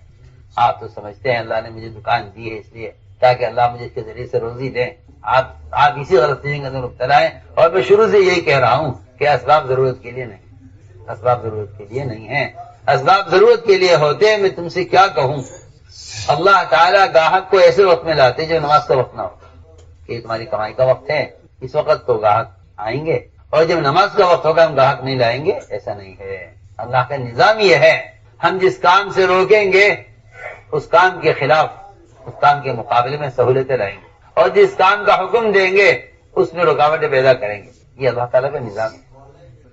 چنانچہ میں عرض کر رہا تھا کہ آج صبح سے شام ہو گئی، کوئی گاہک نہیں آیا. ادھر مغرب کی اذان شروع ہوئی، ادھر گاہک آ گئے. اللہ لائے ہیں اس وقت، تجھے روزی دینے کے لیے نہیں لائے، تجھے رزق دینے کے لیے گاہک کو نہیں لائے. تیرا خیال باطل ہے کہ اللہ مجھے رزق دینا چاہتے تھے اس لیے گاہک کو لائے. نہیں، میں تو کہنا چاہتا ہوں نا کہ جب دکان ضرورت کے لیے نہیں ہے تو پھر گاہک کا آنا ضرورت کے لیے کیسے ہو سکتا ہے؟ وہ تو اس امتحان کے لیے آیا. اس نے آ کر ایسا آرڈر کیا، ایسا آرڈر، صبح سے لے کر شام تک بھی اگر آمدنی ہوتی تو اتنا پیسہ نہ آتا جتنا اس ایک آدمی کا آرڈر سے آ رہا ہے کہ مجھے یہ بھی چاہیے، یہ بھی چاہیے، یہ بھی چاہیے، یہ بھی چاہیے، یہ بھی چاہیے. اب آپ فیصلہ کر دیں. اگر آپ کا خیال یہ ہے کہ اللہ مجھے رزق دینے کے لیے اس کو لائے ہیں تو آپ نماز کو ضائع کریں گے. اگر ضائع ہوتا تو یہ کہتا جی کہ اذان ہو گئی ہے، چلیے نماز کے لیے چلتے. وہ کہتا ہے میں نہیں آؤں گا، کہ مت آؤ. مجھے معلوم ہے کہ اللہ نے مجھے جو دکان دی ہے میری ضرورت کے ہی نہیں دی ہے. اللہ نے مجھے دکان دی ہے وہ میرے امتحان کے لیے دی. میں اس امتحان میں کامیاب ہونا چاہتا ہوں. آپ کو لینا ہے تو لیجیے، اور نہ چلیے آپ بھی چلیے میرے ساتھ دکان نماز کے لیے. نماز کے بعد دکان کھولیں گے، دیں گے آپ کو سامان. کہ نہیں میں نہیں آؤں گا، بعد میں مت آؤ. ہوتا یہ ہے میاں کہ وہ گاہک آپ کو آرڈر کرے گا اور آپ کہیں گے ٹھیک ہے لیجیے بات. اور رہا نماز، کہ نماز جماعت سے پڑھنا فرض تھوڑا ہی ہے. نماز جماعت سے پڑھنا کوئی فرض تھوڑا ہی ہے. نماز جماعت سے پڑھنا تو سنت ہے. کس نے کہہ دیا فرض؟ اللہ اکبر. فرماتے تھے کہ اذان سمن ہے. اذان آپ تو سمجھ رہے کہ اذان نماز کا ٹائم بتانے کے لیے ہو رہی ہے، حالانکہ یہ خیال بھی غلط ہے. اذان نماز کا ٹائم بتانے کے لیے نہیں ہے. اذان نماز کے اعلان کے لیے نہیں ہے. اذان نماز کا ٹائم بتانے کے لیے نہیں ہے. نماز کے ٹائم تو اللہ نے بہت پہلے بتا دیے تھے. اذان تو بہت بعد میں آئی. اذان تو بہت بعد میں آئی. اذان تو بہت بعد میں آئی ہے. نماز کے اوقات تو بہت پہلے بتا دیے گئے. آپ یہ مت سمجھیے کہ اذان نماز کا ٹائم بتانے کے لیے ہو رہی ہے. اذان تو کا مطلب یہ ہے کہ اللہ نے آپ کو بلایا ہے. دعوت جو ہے نا، دعوت اعلان نہیں ہے. دعوت کہ لوگوں سن لو نماز کا وقت ہو گیا. اذان دعوت، اذان اعلان نہیں ہے، دعوت ہے. اذان اعلان نہیں ہے، دعوت ہے. وقت حضرت کے اذان عدالت کا سمن ہے، آپ کو بلایا ہے. اذان کیا ہے؟ عدالت کا سمن ہے. اگر سمن پہ نہ گئے تو تمہیں گھر سے اٹھا لیں گے. آپ دیکھیں فوراً گرفتاری، فوراً گرفتاری ہو جائے گی اگر سمن پر نہ آئے. میں حضرت کی بات نقل کر کے بیان سے. تم اذان کو اعلان سمجھتے ہو، اذان عدالت کا سمن ہے. اگر تمہارے انسانوں کی عدالت کے سمن سے تمہیں گھر سے اٹھا لیا جائے گا تو اللہ تعالیٰ کی طرف سے اگر آواز لگی ہے آنے کی عدالت میں اور مسجد میں اور آپ حاضر نہیں ہوئے تو بتائیے. کہا جی کوئی بات نہیں، آپ سامان لے لیجیے، نماز بعد میں پڑھ لیں گے. جماعت کی نماز کوئی فرض تو ہے نہیں، واجب تو ہے نہیں، سنت ہے. حالانکہ جماعت کی نماز کی حکمت یہ ہے کہ 5 مرتبہ صبح سے لے کے شام تک ہر مسلمان 5 مرتبہ ہر مسلمان صبح سے شام تک یہ دکھلائے کہ میں کافر بھی نہیں ہوں، منافق بھی نہیں ہوں. اس بات کو ثابت کرنے کے لیے جماعت کی نماز، اس بات کو ثابت کرنے کے لیے جماعت کی نماز ہے کہ میں کافر بھی نہیں ہوں، منافق بھی نہیں. اپنے آپ کو نفاق اور کفر سے پاک اور بری دکھلانے کے لیے نماز جماعت کی ہے. اسی لیے جو آدمی گھر میں نماز پڑھ لے، مسجد نہ آئے، عبداللہ ابن مسعود فرماتے کہ وہ آدمی جہنمی ہے. نماز کیا پڑھ لیتے ہیں؟ گھر میں پڑھ لیتے. پوچھا گیا ایک آدمی نماز پڑھتا ہے مگر گھر میں پڑھ لیتا ہے، مسجد میں نہیں آتا. چھوڑتا نہیں نماز کی تو پابندی کرتا ہے مگر مسجد میں بالکل نہیں آتا. فرمایا کہ وہ آدمی جہنمی ہے. کیونکہ جماعت کی نماز صرف سنت نہیں ہے. جماعت کی نماز وَارْكَعُوا مَعَ الرَّاكِعِينَ کا جو لفظ ہے قرآن میں وہ اس بات کا حکم دے رہا ہے کہ نماز پڑھنے والوں کے ساتھ آ کر پڑھو. وَارْكَعُوا مَعَ الرَّاكِعِينَ کہ نماز پڑھو سب کے ساتھ، نماز پڑھو سب کے ساتھ، دکھلاؤ کہ مسلمان ہیں. عمر رضی اللہ تعالیٰ عنہ نے حائضہ عورتوں کو بھی بچوں کے ساتھ عیدگاہ آنے کا حکم فرمایا. حالانکہ ان کو نماز نہیں پڑھنی ہے، ان کو نماز نہیں پڑھنی ہے. وہ حیض کی حالت میں ہیں عورتیں، نماز نہیں پڑھنی ہے مگر اجتماعیت مسلمانوں کی دکھلانا ضروری ہے. فرمایا کہ عیدگاہ عورتیں اپنے بچوں کو لے کر آئیں. حائضہ عورتیں میں نے گھر بیٹھ جاویں کہ جی ہمیں تو نماز پڑھنی ہے، کیا کریں گے جا کے. جو نماز فرض نہیں ہے اس نماز کے لیے حائضہ عورتوں کو عیدگاہ آنے کا حکم عمر نے دیا تھا تاکہ یہ بات ثابت کی جائے کہ ہم مسلمان ہیں. میں ایک مثال دے رہا ہوں. اور یہاں یہ تاجر مسلمان یہ کیا یہ کہتا ہے کہ دیکھو بھائی اگر اللہ تعالیٰ مجھے رزق دینا نہ چاہتے تو پھر اس وقت اس گاہک کو نہ لاتے. اگر اللہ چاہتے کہ میں نماز پڑھوں اس وقت گاہک کیوں آتا ہے؟ نہیں اللہ گاہک لائے اسی لیے ہیں اور تیری نماز کے امتحان نہ چاہتے کہ تیرے نزدیک سبب اصل ہے یا عمل اصل ہے, تیرے نزدیک یا عمل اصل ہے.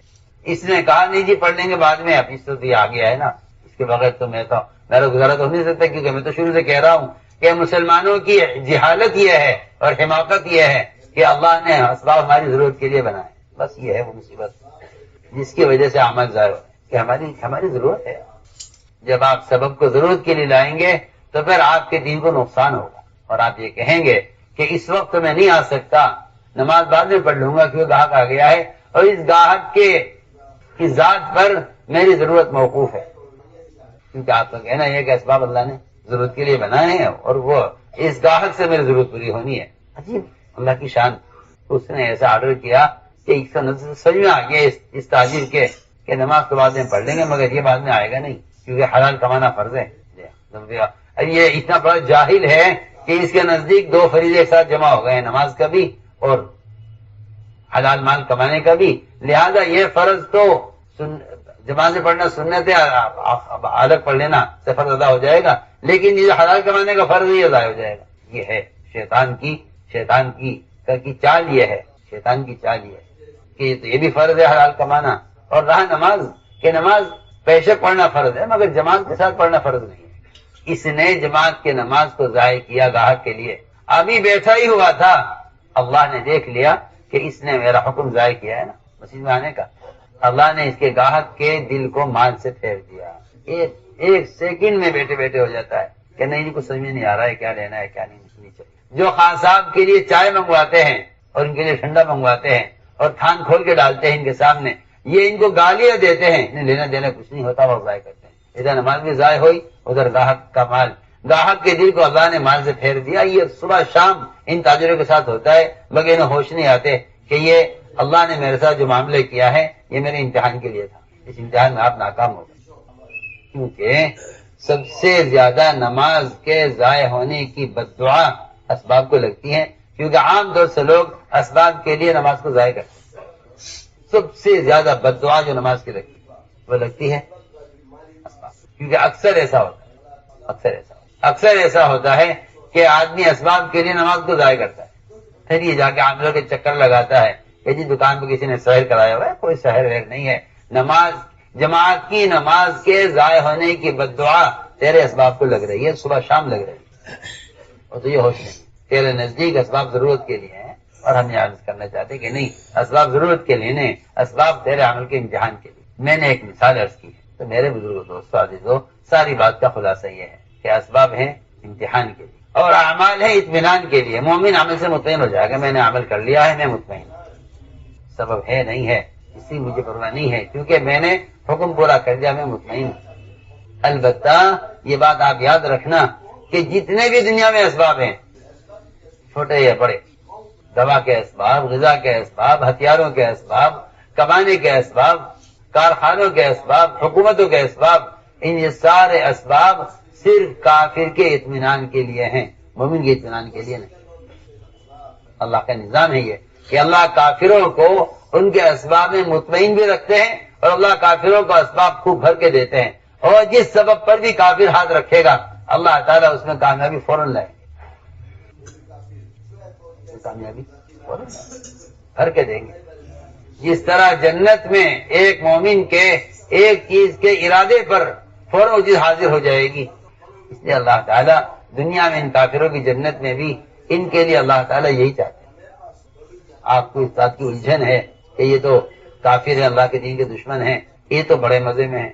ہمارے لیے کیوں نہیں ہے یہ, ہمارے لیے کیوں نہیں ہے؟ حدیث میں آتا ہے اللہ فرمائے اے جبرائیل, اللہ نے جبرائیل کے ذمے سارے انسانوں کی حاجتیں پورا کرنا ان کے ذمے کیا ہوا ہے, اور ان کے ماتحت بے شمار فرشتے, ایک فوج ہے فرشتوں کی جو ان کے ماتحت کام کرتے ہیں اور وہ انسانی ضروریات کو پورا کرتے ہیں, ضروریات کو پورا کرتے ہیں. اللہ نے فرمایا جبرائیل جب کوئی میرا مومن بندہ اور نیک بندہ, جب کوئی میرا مومن اور نیک بندہ مجھ سے دعا مانگے اور مجھ سے کوئی حاجت طلب کرے تو اے جبرائیل اس مومن کی حاجت کو پورا مت کرنا، مومن کی حاجت کو پورا مت کرنا۔ اور اگر کوئی کافر، کوئی میرا دشمن، میرے دین کا دشمن اور میرے رسول کا دشمن، اگر وہ مجھ سے کوئی چیز مانگے، دعا مانگے مجھ سے، اس کے ہاتھ اٹھاتی اس کی حاجت کو پورا کر دیں۔ فوراً جبرائیل کو حیرت تھی، تعجب تھا اس پر، اور پوچھ لیا جبرائیل نے کہ یا اللہ، کیا آپ کا حکم، آپ کے حکم کی حکمتیں تو ہم نہیں جانتے، لیکن آپ سے سوال کرتے ہیں کہ آپ نے ایسا کیوں کیا کہ آپ کا دشمن اگر آپ سے سوال کرتا ہے دعا کے ذریعے تو آپ کہتے ہیں اس کی حاجت فوراً پوری کر دو، اور آپ کا مومن بندہ، آپ کی عبادت کرنے والا، آپ کا حکم ہے اپنی ذات سے مانگنے کا اور وہ آپ سے مانگتا ہے، اور آپ کا حکم یہ کہ اس کی حاجت کو پورا مت کرنا، آخر کیا وجہ ہے؟ اللہ نے فرمایا ہاں جبرائیل، بات وہی جو میں کہہ رہا ہوں کہ مجھے کافر کا مانگنا پسند نہیں ہے، اس کو دنیا دینا پسند ہے، اور مومن کا مانگنا پسند ہے، اس کو دنیا دینا مجھے پسند نہیں۔ یہ فرق رکھا نا دونوں کا، ورنہ آپ صلی اللہ علیہ وسلم کے لیے تو اللہ تعالیٰ نے کہا تھا کہ ہم سونے چاندی کے پہاڑ آپ کے ساتھ چلائیں جہاں آپ جائیں، اور مکے کے سنگریزے پیروں کے نیچے وہ یاقوت و زمرد کے بنائیں۔ فرمایا نہیں، مجھے یہ چاہیے نہیں۔ بتائیے تو صحیح، جو نعوذ باللہ اللہ تعالیٰ کی طرف سے آنے والی دنیا کی پیشکش کو رد کر دیں، کیا وہ مخلوق سے محکم سے کسی دنیا کے طالب ہو سکتے ہیں؟ اللہ کی طرف سے پیشکش آئی تھی کہ مجھے کر دیتے ہیں، مجھے نہیں چاہیے، مجھے تو ایک دن کی بھوک چاہیے جس سے میں تجھ سے مانگوں، اور ایک دن پیٹ بھر کے ملنا چاہیے جس سے میں تیرا شکر ادا کروں، مجھے یہ بھی چاہیے۔ تو میں نے عرض کیا کہ عمر رضی اللہ کو یہی الجھن تھی، حضرت عمر کو یہی الجھن تھی جو آج مجھے اور آپ کو ہے۔ کیا بات ہے، کافروں کے لیے تو ہر طرح کی سہولت، ہمارے لیے ہر طرح کی مشکل، اور لوگوں کی الجھن تھی کہ ہر طرح کیا بات ہے، یہ قیصر کسریٰ ریشم کے بستروں میں اور باغات اور نہروں میں، اور آپ اللہ کے بندے اور اللہ کی طرف سے بھیجے ہوئے سارے انبیاء کے سردار۔ آپ نے فرمایا کہ خطاب کے بیٹے تو ابھی تک دھوکے میں ہے، تو ابھی تک دھوکے میں ہے، ابھی آخر خطاب تو ابھی تک اس دھوکے میں پھنسا ہوا ہے۔ آپ نے فرمایا اے عمر، ان کے لیے جتنی جلدی اللہ تعالیٰ ان کو دنیا دے رہے ہیں، قرآن میں ہے نسارع لہم فی الخیرات، کہ ہم انہیں مال اور اولاد اور سامان اور چیزیں اور ان کی خواہشات کو جلدی پورا کریں گے، خوب کریں گے۔ مجھے تو حیرت ہوتی ہے مسلمانوں پر جو غیروں کی دنیا کی تمنا کرتے ہیں۔ جب کافر مومن کی جنت کی تمنا نہیں کر سکے گا آخرت میں، تو پھر دنیا میں مسلمان کافر کی جنت کی تمنا کیوں کر رہا ہے؟ سوچیے کتنی بے انصافی کی بات ہے۔ جب کافر آخرت میں مومن کی جنت کی تمنا نہیں کرے گا، جب کافر مومن کی جنت کی تمنا نہیں کرے گا، اس کی تمنا نہیں کرے گا، تو پھر دنیا میں، حالانکہ مومن کی جنت ابدی ہے، جب کافر مومن کی ابدی جنت کی تمنا نہیں کرے گا آخرت میں، تو پھر مسلمان دنیا میں کافر کی وقت جنت کی تمنا کیوں کر رہا ہے؟ کیسے ہو سکتا؟ میں کہتا ہوں کہ یہ قابل تمنا نہیں ہے، قابل رحم ہے، یہ قابل رحم ہے، اور کسی کافر کی دنیا کی تمنا کرنا کسی مومن کا اللہ کی قسم بالکل ایسا ہے جیسے کسی بھینس کے ساتھ کوئی انسان کٹی کھانے کا ارادہ کرے۔ بھینس کیا کھاتی؟ کٹی اور بھوسا کھاتی ہے۔ بھوسا ہوتا ہے نا، بھوسا، جی ہاں، بھوسے کا لفظ ہے حدیث میں۔ جتنا مال اللہ نے غیروں کو دیا ہے، آپ صلی اللہ علیہ وسلم نے اس کو حدیث میں کیا فرمایا؟ بھوسا، جی ہاں بھوسا، کوئی کھا سکتا ہے؟ کسی مومن کا کسی کافر کی دنیا کو دیکھ کر تمنا کرنا، یہ اس کے ساتھ بھینس کے ساتھ بھوسا کھانے کے برابر ہے، کیونکہ حدیث میں اس کو ساری دنیا کو حدیث میں لعا کہا ہے۔ لعا کہتے ہیں بھوسے کو، بھوسے کو لعا کہتے ہیں، اور بھوسا سے کہیں دن سے نکال لیا جاتا ہے، بھوسا رہ جاتا ہے، وہ جانور کی غذا ہے۔ اور آپ نے صاف فرمایا صحابہ سے کہ میں حنین کا جو مال غنیمت ان کو دے رہا ہوں یہ بھوسا ہے، اب تم فیصلہ کرو، تم ان کے ساتھ بھوسا کھانا چاہتے ہو؟ کہا کہ نہیں جی، نہیں، ہمیں نہیں چاہیے، ہمیں تو اللہ سے رسول چاہیے۔ تو میں نے عرض کیا کہ معاملہ یہاں سارا خراب ہو رہا ہے کہ میں اور آپ یہ سمجھتے ہیں کہ اسباب ہماری ضرورت کے لیے، اسباب کے امتحان کے لیے، کہ آپ حکم پر سبب چھوڑتے یا نہیں چھوڑتے؟ اگر اللہ تعالی انسان کی فطرت میں اسباب کا تقاضا نہ رکھتے، اگر اللہ انسان کی فطرت میں اسباب کا تقاضا نہ رکھتے تو پھر عمل کرنا کوئی کمال نہیں تھا۔ آپ دیکھ لیجیے، اگر انسان میں بھوک کا تقاضا نہیں تو روزہ کوئی کمال نہیں، اگر انسان میں شہوت کا تقاضا نہیں تو زنا سے بچنا کوئی کمال نہیں، اور اگر انسان میں نیند کا تقاضا نہیں تو نماز پڑھنا کوئی کمال نہیں. آپ سارے احکام اٹھا کر دیکھیں، اس کے اندر کمانے کا تقاضا رکھا ہے. جی ہاں، میں کیا عرض کروں، 50 نمازیں فرض ہوئی تھی. اگر 50 ہی ہوتی اور کم نہ کی جاتی تو کیا بتائیے تاجر مسجد میں رہتے، دکانوں پہ رہتے. 50 نمازیں، یہاں 5 نمازوں کے لیے آنے جانا مشکل ہو رہا ہے. آپ اندازہ کیجیے اگر 50 نمازیں فرض ہوتی اور موسیٰ علیہ السلام بار بار آپ کو واپس کر کے انہیں کم نہ کراتے، بتائیے آپ کمانے کا وقت کم ملتا؟ کمانے کا وقت ملتا؟ آپ کہہ رہے 5 نمازوں وقت مل رہا ہے کمانے کا، 50 نمازیں آپ کو پڑھنی ہوتی. شام تک آپ بتائیے کہ اگر اسباب ضرورت کے لیے ہیں تو 50 نمازوں کے ساتھ اسباب کی فرصت کم ملتی. اس لیے ہم نے عرض کیا کہ کافر کے لیے کائنات بطور اطمینان کے لیے ہے، بطور اطمینان کے ہے، اور مومن کے لیے بطور امتحان کے لیے فرق ہے. یہ فرق ہے. ان الذين لا يرجون لقاءنا ورضوا بالحياة الدنيا واطمأنوا بها والذين هم عن آياتنا غافلون اولئك مأواهم النار. یہ بالکل پوری آیت یہ بتا رہی ہے کہ کافر کے لیے اسباب اطمینان کے لیے ہیں، مومن کو سبب سے مطمئن نہیں ہونا چاہیے. مومن کو سبب سے مطمئن نہیں ہونا چاہیے، بالکل نہیں. جو لوگ اپنے اسباب مطمئن ہو جاتے ہیں جی وہ اعمال سے غافل ہو جاتے ہیں کہ دیکھو یہ اللہ نے یہ دے دیا ہے، ہم کامیاب ہیں. ایک ایسا یقینی راستہ اور ایک جس کو آپ کہتے ہیں اللہ کا ضابطہ ہے عورت کے ذریعے سے اولاد کا ہونا. سلیمان علیہ السلام نے ایک نیک ارادہ کیا تھا کہ میں اپنی اولاد سے 100 مجاہد اللہ کے دین میں تیار کرنا چاہتا ہوں. بخاری شریف کی روایت ہے فرشتے نے کہا بھی کہ انشاءاللہ کہہ لیجئے.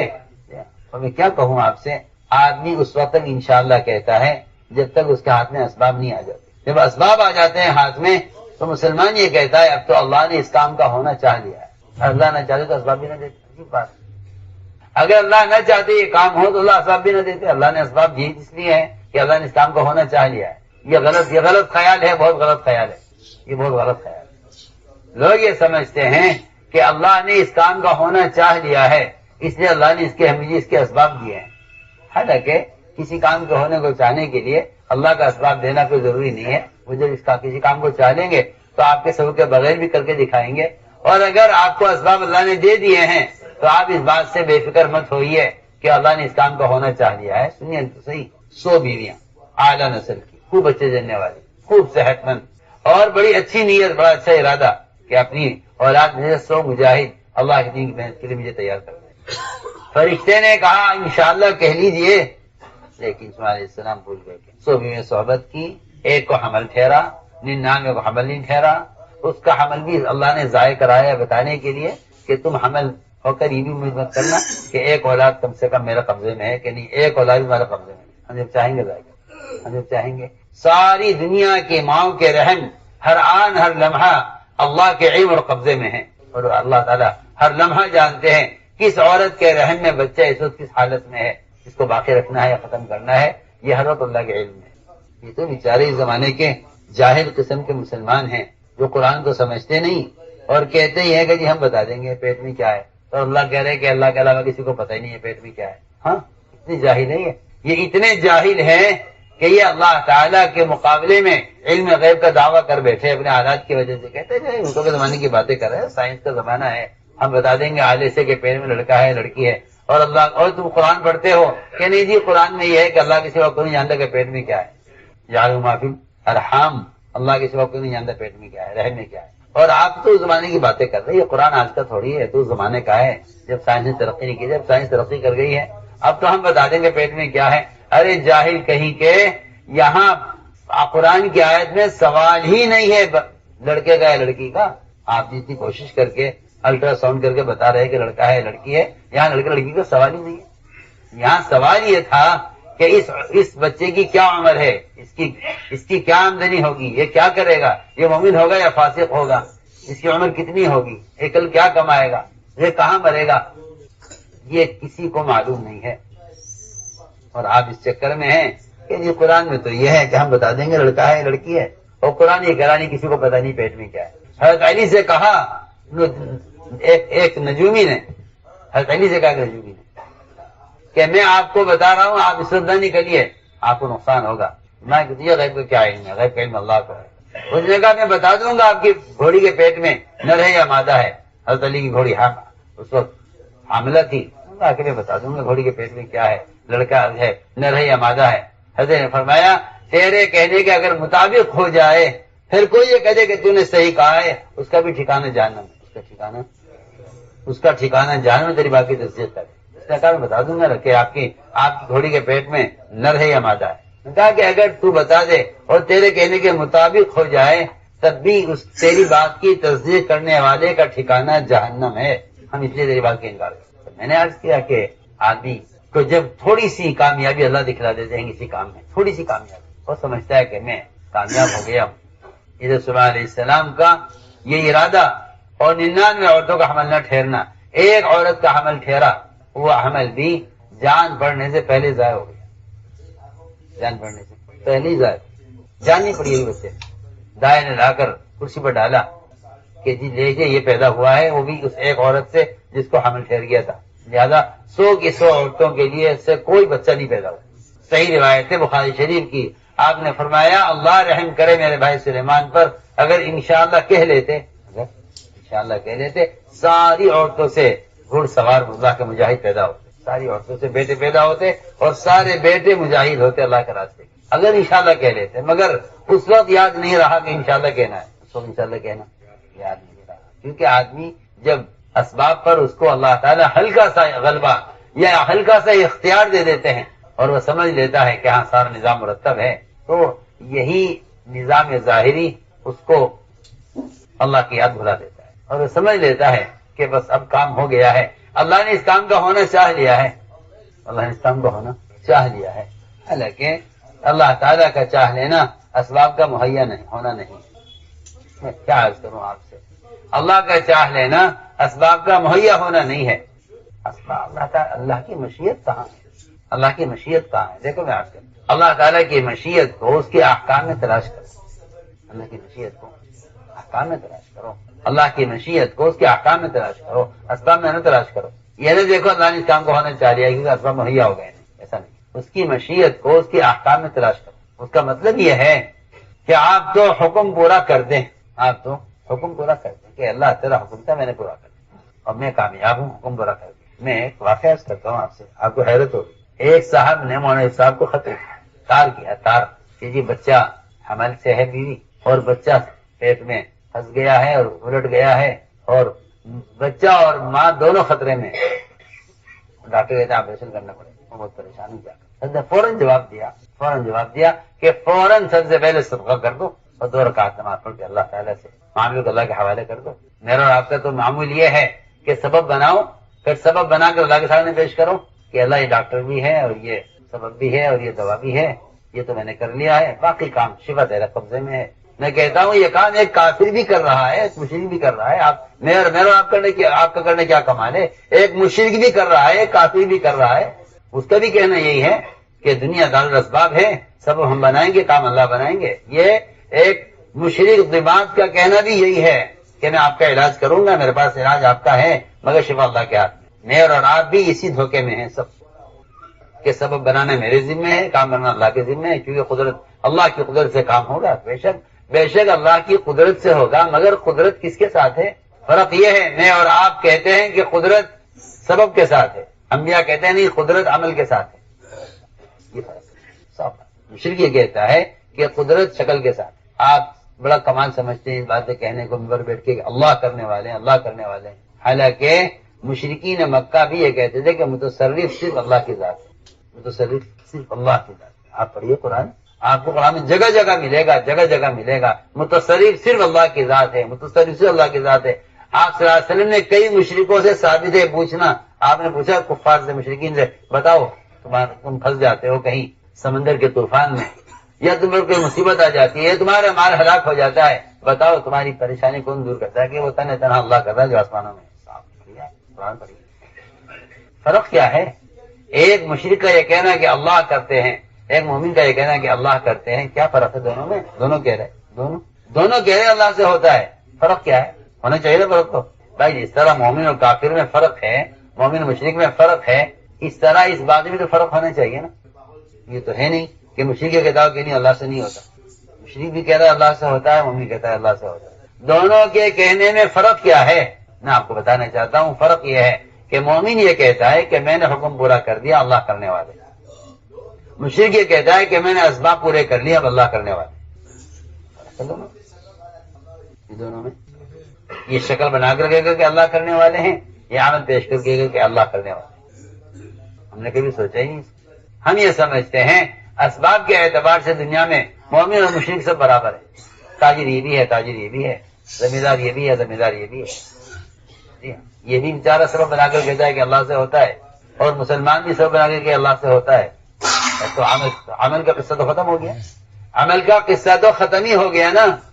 جب مشرک اور مومن میں عمل کا فرق ہے، اور مشرک بھی کہہ رہا ہے کہ عمل سبب سے ہوتا ہے، اور مومن بھی یہ کہہ رہا ہے کہ ہم سبب بنائیں گے، اللہ کریں گے، تو فرق کیا ہوا دونوں میں؟ صاف طرح سے فرق یہ ہے کہ مومن عمل پیش کرے گا کہ اللہ یہ تیرا حکم تھا، میں نے پورا کیا ہے، تو اپنے وعدے کو پورا کر. تو میں نے عرض کیا کہ میں اور آپ اس کوشش میں رہتے ہیں کہ کسی طرح اسباب مہیا ہو جائیں، اور اللہ مجھے معاف فرمائے. عمل کی طرف تو جب آتے ہیں جب ڈاکٹر بالکل ہاتھ اٹھا لیتے ہیں مریض سے اور کہتے ہیں جی کوئی امکان ان کے بچنے کا نہیں ہے، اب یہ بھاگتا ہے، کہیں بکرا صدقہ کر دو، اور کہیں فقیروں کو کھانا کھلا دو، اور کہیں کوئی وظیفہ پڑھ لو. جی ہاں، حتی اذا بلغت التراقی وقیل من راق، کہ جب روح آ کے اٹکتی ہے گلے میں تو کہتے ہیں کہ ہے کوئی جھاڑ پھونک کرنے والا. لوگ آتے ہیں مریض کو کہ ڈاکٹر نے لاعلاج کر دیا ہے، اب بتائیے کیا کریں گے. یہ لوگوں کی عادت بن چکی ہے کہ جس مریض سے ڈاکٹر ہاتھ اٹھا لیتے ہیں اس مریض کے لیے صدقہ کرنے کا خیال آتا ہے. ساری شکلوں سے مایوس ہو کر اب آتا ہے اللہ کی طرف. حالانکہ حقیقت یہ تھی کہ ہم جب تمہارے پاس کوئی مصیبت، کوئی تکلیف، کوئی رکاوٹ لے آئیں تو تم پہلے کس چیز کو پیش کرتے ہو؟ پہلے سبب پیش کرتے ہو ہمیں یا عمل پیش کرتے ہو؟ اگر عمل پیش کرتے ہو تو ہم تمہیں سبب سے پہلے کامیاب کر دیں گے، اور اگر تم سبب پیش کرتے ہو تو تم سارے اسباب سے مایوس ہو کر بھی عمل کی طرف آؤ گے، اب کام نہیں بنے گا. کیونکہ اصولی بات ہے کہ اگر اللہ کو مؤخر کرو گے تو اس کے کوئی فائدہ نہیں اٹھا سکتے. اللہ کو مؤخر کرتے ہیں لوگ، اسباب کو مقدم کرتے ہیں. اللہ کو مقدم کرنا یہ نہیں کہ اللہ سے ہوتا ہے، میں کچھ کہنا چاہتا ہوں. اللہ کو مقدم کرنا یہ نہیں کہ آپ کہہ دیں کہ اللہ سے ہوتا ہے، یہ خیال غلط ہے. میں کچھ کہہ رہا ہوں، اللہ کو مقدم کرنا یہ نہیں ہے کہ آپ کہیں کہ اللہ سے ہوتا ہے. اللہ کو مقدم کرنا یہ ہے کہ آپ عمل کو سبب پر مقدم کر کے عمل پیش کریں. تو آپ نے اللہ کو مقدم کیا ہے، تو اگر آپ سبب پیش کرتے عمل سے پہلے تو آپ نے سبب کو اللہ پر مقدم کیا، اللہ کو مؤخر کیا. اللہ سے ہوتا ہے کہنا اللہ کو مقدم کرنا نہیں ہے. جس چیز سے اللہ نے وعدہ کیا ہے اس عمل کو مقدم کرنا اللہ کو مقدم کرنا ہے. اللہ سے ہوتا ہے کا مطلب یہ ہے کہ میں نے عمل پیش کرنا. سمجھ رہے ہیں کیا کہہ رہا ہوں؟ کہتے ہیں اللہ سے ہوتا ہے، اللہ سے ہوتا ہے. سوال اس بات کا ہے کہ آپ نے اللہ سے ہونے کے لیے کیا پیش کیا ہے. اگر آپ صرف اتنا کہہ دیں اللہ سے ہوتا ہے، اتنا تو مشرکین مکہ بھی کہہ رہے ہیں کہ اللہ سے ہوتا ہے. آپ پڑھیے قرآن. مشرکین مکہ اس بات کا پورا عقیدہ رکھتے تھے کہ متصرف صرف اللہ کی ذات ہے. شمار قصے ہیں. آپ نے بہت سے کافروں سے سوال کیا اس کا کہ بتاؤ کون کرتا ہے؟ اللہ کرتے ہیں. فرق یہ ہے کہ اس نے اللہ سے ہونے کے لیے شکل پیش کی ہے، مومن اللہ سے ہونے کے لیے عمل پیش کرے. اس نے جواب میں لکھا کہ سب سے پہلے صدقہ کر دو اور نماز پڑھ کے 2 رکعت اللہ سے مانگ لو اور ڈاکٹر کی ہدایت پر عمل کر لو. ڈاکٹر کہہ رہے ہیں وہاں سے بیوی کو لے کے چلا ٹرین سے اسپتال کے لیے. وقت لیا ڈاکٹر سے. ٹرین میں بیوی کو استنجے کا تقاضا ہوا، اسے بیت الخلا لے گیا. اللہ کی شان، بیت الخلا میں پیشاب کے لیے بیٹھی. وہ تھوڑی دیر بیٹھی تھی کہ وہ بچہ پیدا ہو کر ٹرین کے بیت الخلا سے نیچے گر گیا. مطلب یہ تو بچہ پیدا نہیں ہو رہا تھا، یا وہ اس طرح ہو گیا. فوراً ٹرین کی چین کھینچی، ٹرین رکوائی. گارڈ سے کہا کہ ایسا ایسا حادثہ ہو گیا ہے، عورت کا حمل گر گیا اور ٹرین کو واپس کیا جائے. بچے کو اٹھائیں گے، اس کو غسل دیں گے، اسے نماز پڑھیں گے، دفن کریں گے، جس حال میں بھی ہوگا.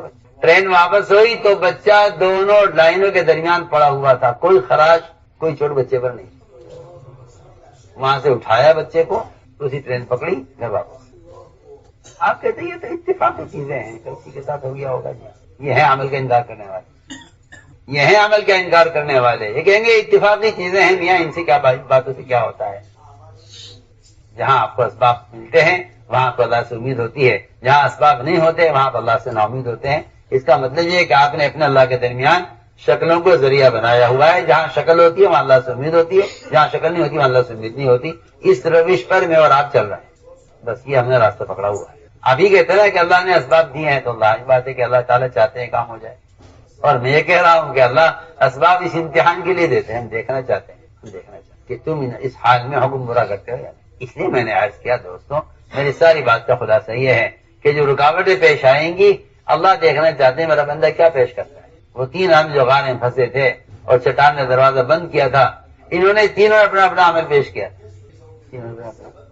میں نے والدین کے ساتھ یہ عمل کیا ہے، اس نے سلوک کا تو چٹان ہٹا دے۔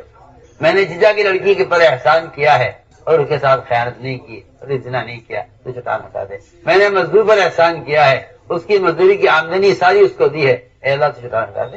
ان میں کوئی حق بھی اللہ کے حقوق میں سے نہیں ہے، صرف بندوں کے حقوق میں اتنی قوت ہے کہ چٹان ہٹ گئی تو پھر اللہ کے حقوق میں کیا طاقت ہوگی ان سے اندازہ کر۔ میں تو صرف یاد کرنا اس ساری محنت کا خلاصہ یہ تھا، اس ساری دوڑ دھوپ کا خلاصہ یہ تھا کہ اعمال کو مقدم کرنے کی عادت پڑ جائے، اعمال کو مقدم کرنے کی عادت، یہ ہے اصل مقصد۔ یہ کہ کوئی حال آئے تو پھر حال کو حال سے بدلنا یہ کافر کا کام ہے۔ جتنے حالات اللہ کی طرف سے آئے فرعون پر، اس نے اللہ کے جانے والے ہر حال کا مقابلہ اپنے اسباب سے کیا ہے، یہاں تک کہ وہ اللہ کو قتل کرنے کے ارادے سے، یہ آخری کوشش ہوتی ہے کافر کی، آخری کوشش کہ ان کے اللہ کو قتل کرو۔ اگر یہ کہتا آسمانوں میں ہے تو ہم کوشش کریں گے اس کی کہ آسمانوں کے رب کو ہم قتل کریں۔ یہ اسباب کی لائن میں چلنے والے وہ یہاں تک پہنچ جاتے ہیں، وہ یہاں تک۔ لیکن انبیاء کا کام یہ ہے ہر آنے والے حال کا مقابلہ وہ اعمال سے کرتے ہیں، آنے والے حال کا مقابلہ اعمال سے کرتے ہیں۔ مدینہ منورہ میں ایسی آگ نکلی جس آگ نے پورے مدینہ کو گھیر لیا۔ حضرت عمر رضی اللہ تعالیٰ آگ کی خبر سنتے ہی سیدھے مسجد میں پہنچے، سیدھے مسجد، اور مسجد میں سن 9 ہجری کے مسلمان ذمہ داری یہ نماز پڑھ رہے تھے۔ کیا تمیم آگ نکلی ہے، اس آگ کو سمیٹ کر لے جاؤ اور اس کو پہاڑ کی کوہ میں داخل کرتے آؤ۔ میں کیا میری حیثیت کیا کہ نہیں تمہیں کام کرنا ہے، کہ کسی اور سے کروا لو، کام کوئی بڑا نہیں ہے، چنگاری ہے، اس چنگاری کو پہاڑ میں داخل کرنا کون سی بڑی بات ہے، لیکن میں نہیں کروں۔ کیوں نہیں کرو گے؟ کہ میں نہیں چاہتا کہ میرے ذریعے سے کوئی ایسا کام ہو کہ میں لوگوں میں مشہور ہو جاؤں اور لوگ کہیں بھائی ان کی کرامت ہے کہ انہوں نے آگ کو پہاڑ میں داخل کیا تھا، میں خواہ مشہور ہو جاؤں گا صحابہ کے درمیان، میں شہرت نہیں چاہتا، کسی اور سے کروا لیجیے گا، ابھی تو کام کوئی مشکل نہیں، کوئی بھی کر دے گا۔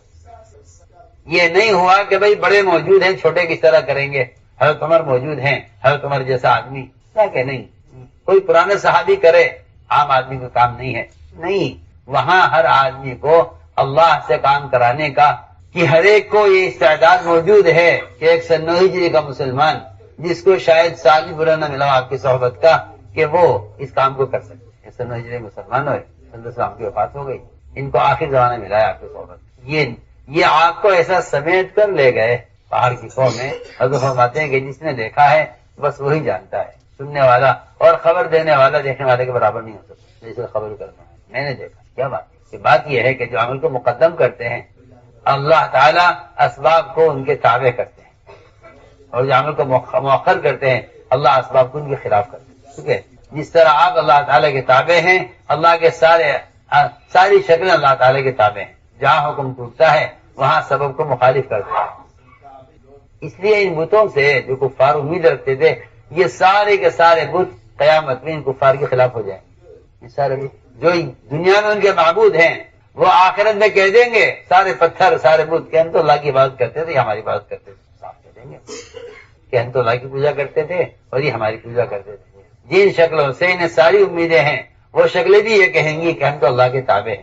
میرے دوست، اس لیے میں عرض کر رہا ہوں کہ اس ساری محنت کا خلاصہ یہ ہے کہ یقین عمل سے، شکل سے عمل کی طرف، اور یقین اسباب سے احکام کی طرف، اور یقین دنیا سے آخر کی طرف پھرے۔ اس یقین کی تبدیلی کے لیے محنت ہے، اس یقین کی اس کی مشق کرنی پڑے گی، اس کی مشق کرنی پڑے گی کہ جب کوئی حال پیش آئے اس حال سے متعلق عمل کی طرف فوراً متوجہ ہوا جائے۔ جب کوئی حال آئے یہ غور کرو اس حال میں کس عمل کو پیش کیا گیا ہے۔ اسی لیے حضور اکرم صلی اللہ علیہ وسلم سے ایک صحابی نے کہا بھی کہ میں تجارت کے لیے بحرین جانا چاہتا ہوں، فرمایا پہلے 2 رکعت نماز پڑھ لو، پہلے کرو تجارت، اس سے انکار نہیں، پہلے 2 رکعت نماز پڑھ لو۔ کیوں؟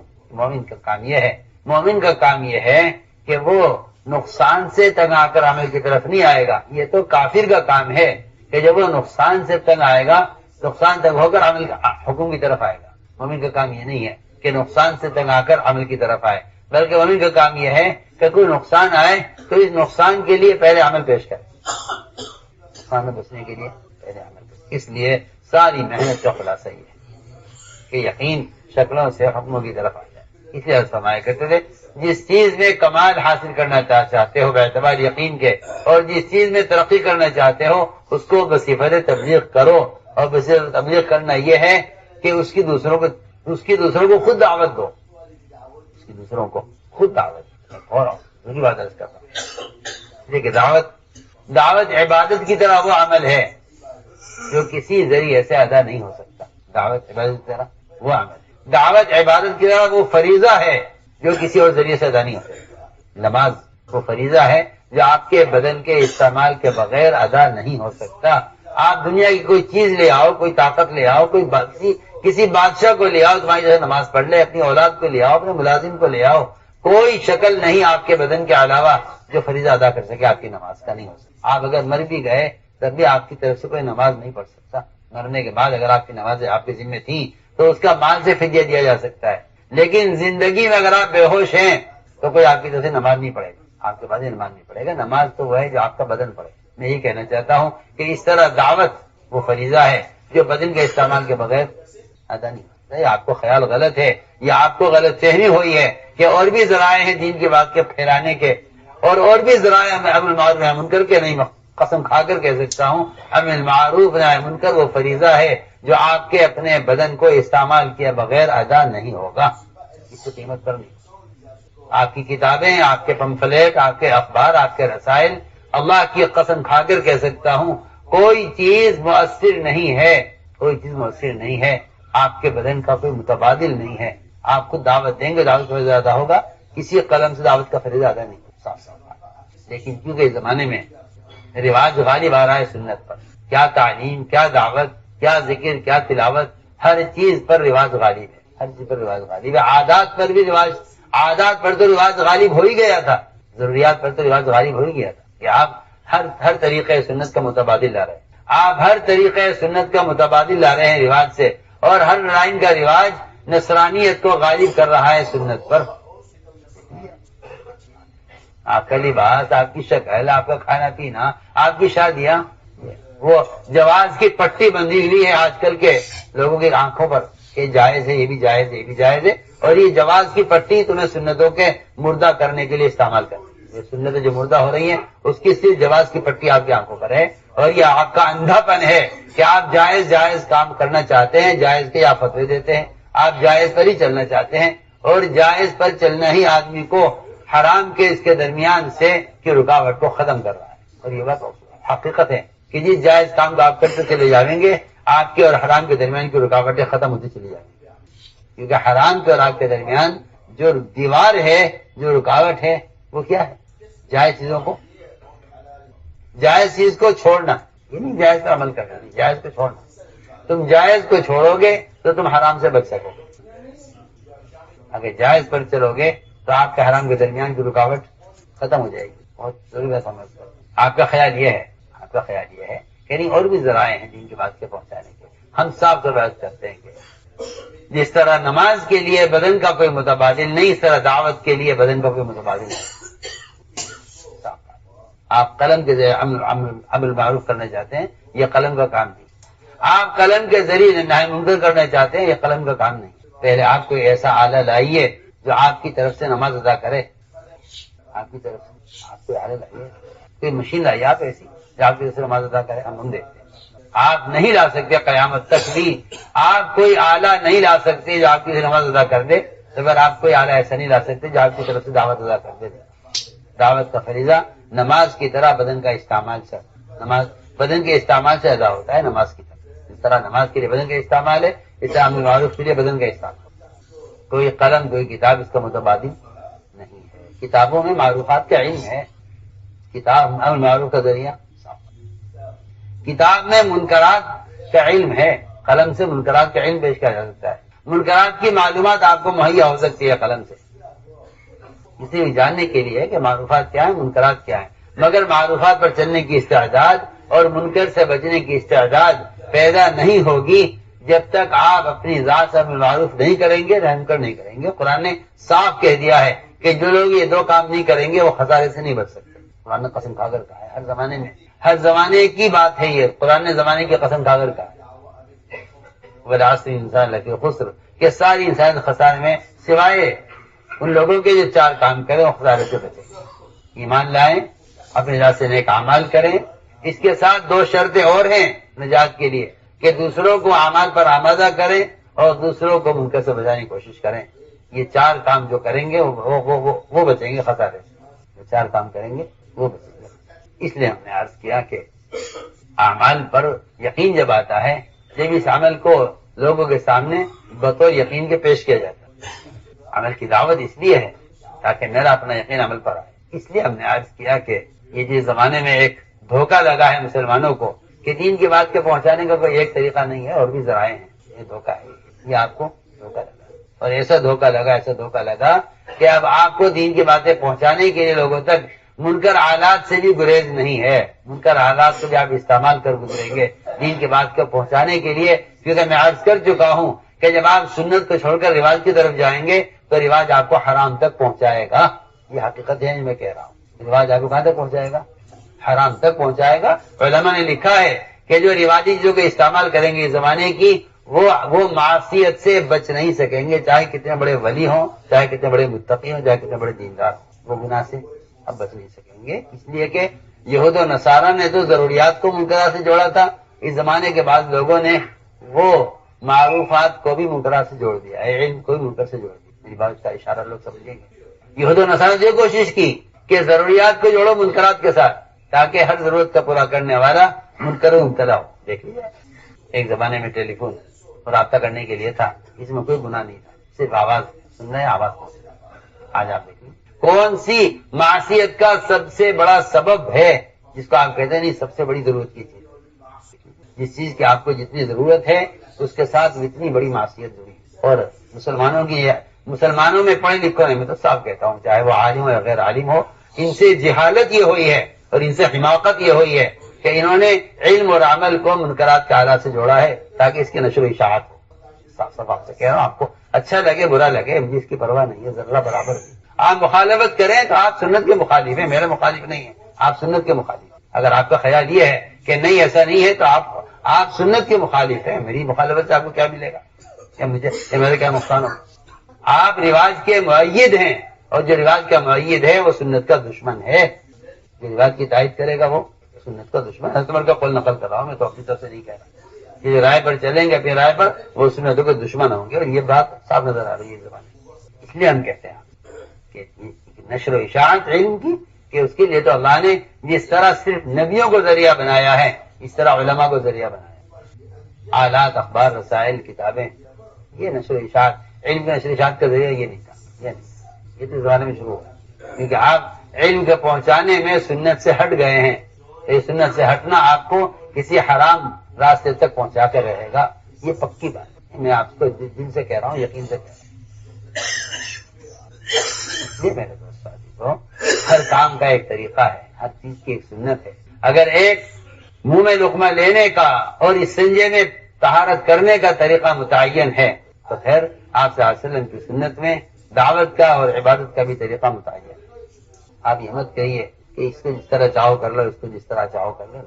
ان تطیعوہ تہتدوا، اگر آپ دعوت سے لے کر ضرورت تک اتباع سنت پر ہیں تو آپ ہدایت کے راستے پر ہیں، اور اگر آپ اپنی ضروریات میں اور عبادات میں اتباع سنت پر نہیں ہیں تو آپ ہدایت کے راستے پر نہیں ہیں۔ یہ راستہ آپ کو کسی بدعت کی طرف اور یہ راستہ آپ کو کسی معصیت کی طرف لے جا کر چھوڑے گا، کیونکہ جو آدمی ہر کام میں متبع سنت نہیں ہے وہ گمراہی کے راستے پر ہے۔ سمجھ رہے ہیں کیا کہہ رہا؟ آپ نے تو درجہ بنایا نا، یہ فرض کا درجہ یوں ہے، سنت کا درجہ یہ ہے، یہ کوئی لازم نہیں ہے۔ ہاں یہ فرض نماز پڑھنا تو بہت ضروری ہے، لیکن یہ کھانا کھانے کی سنت کوئی ضروری نہیں ہے جی۔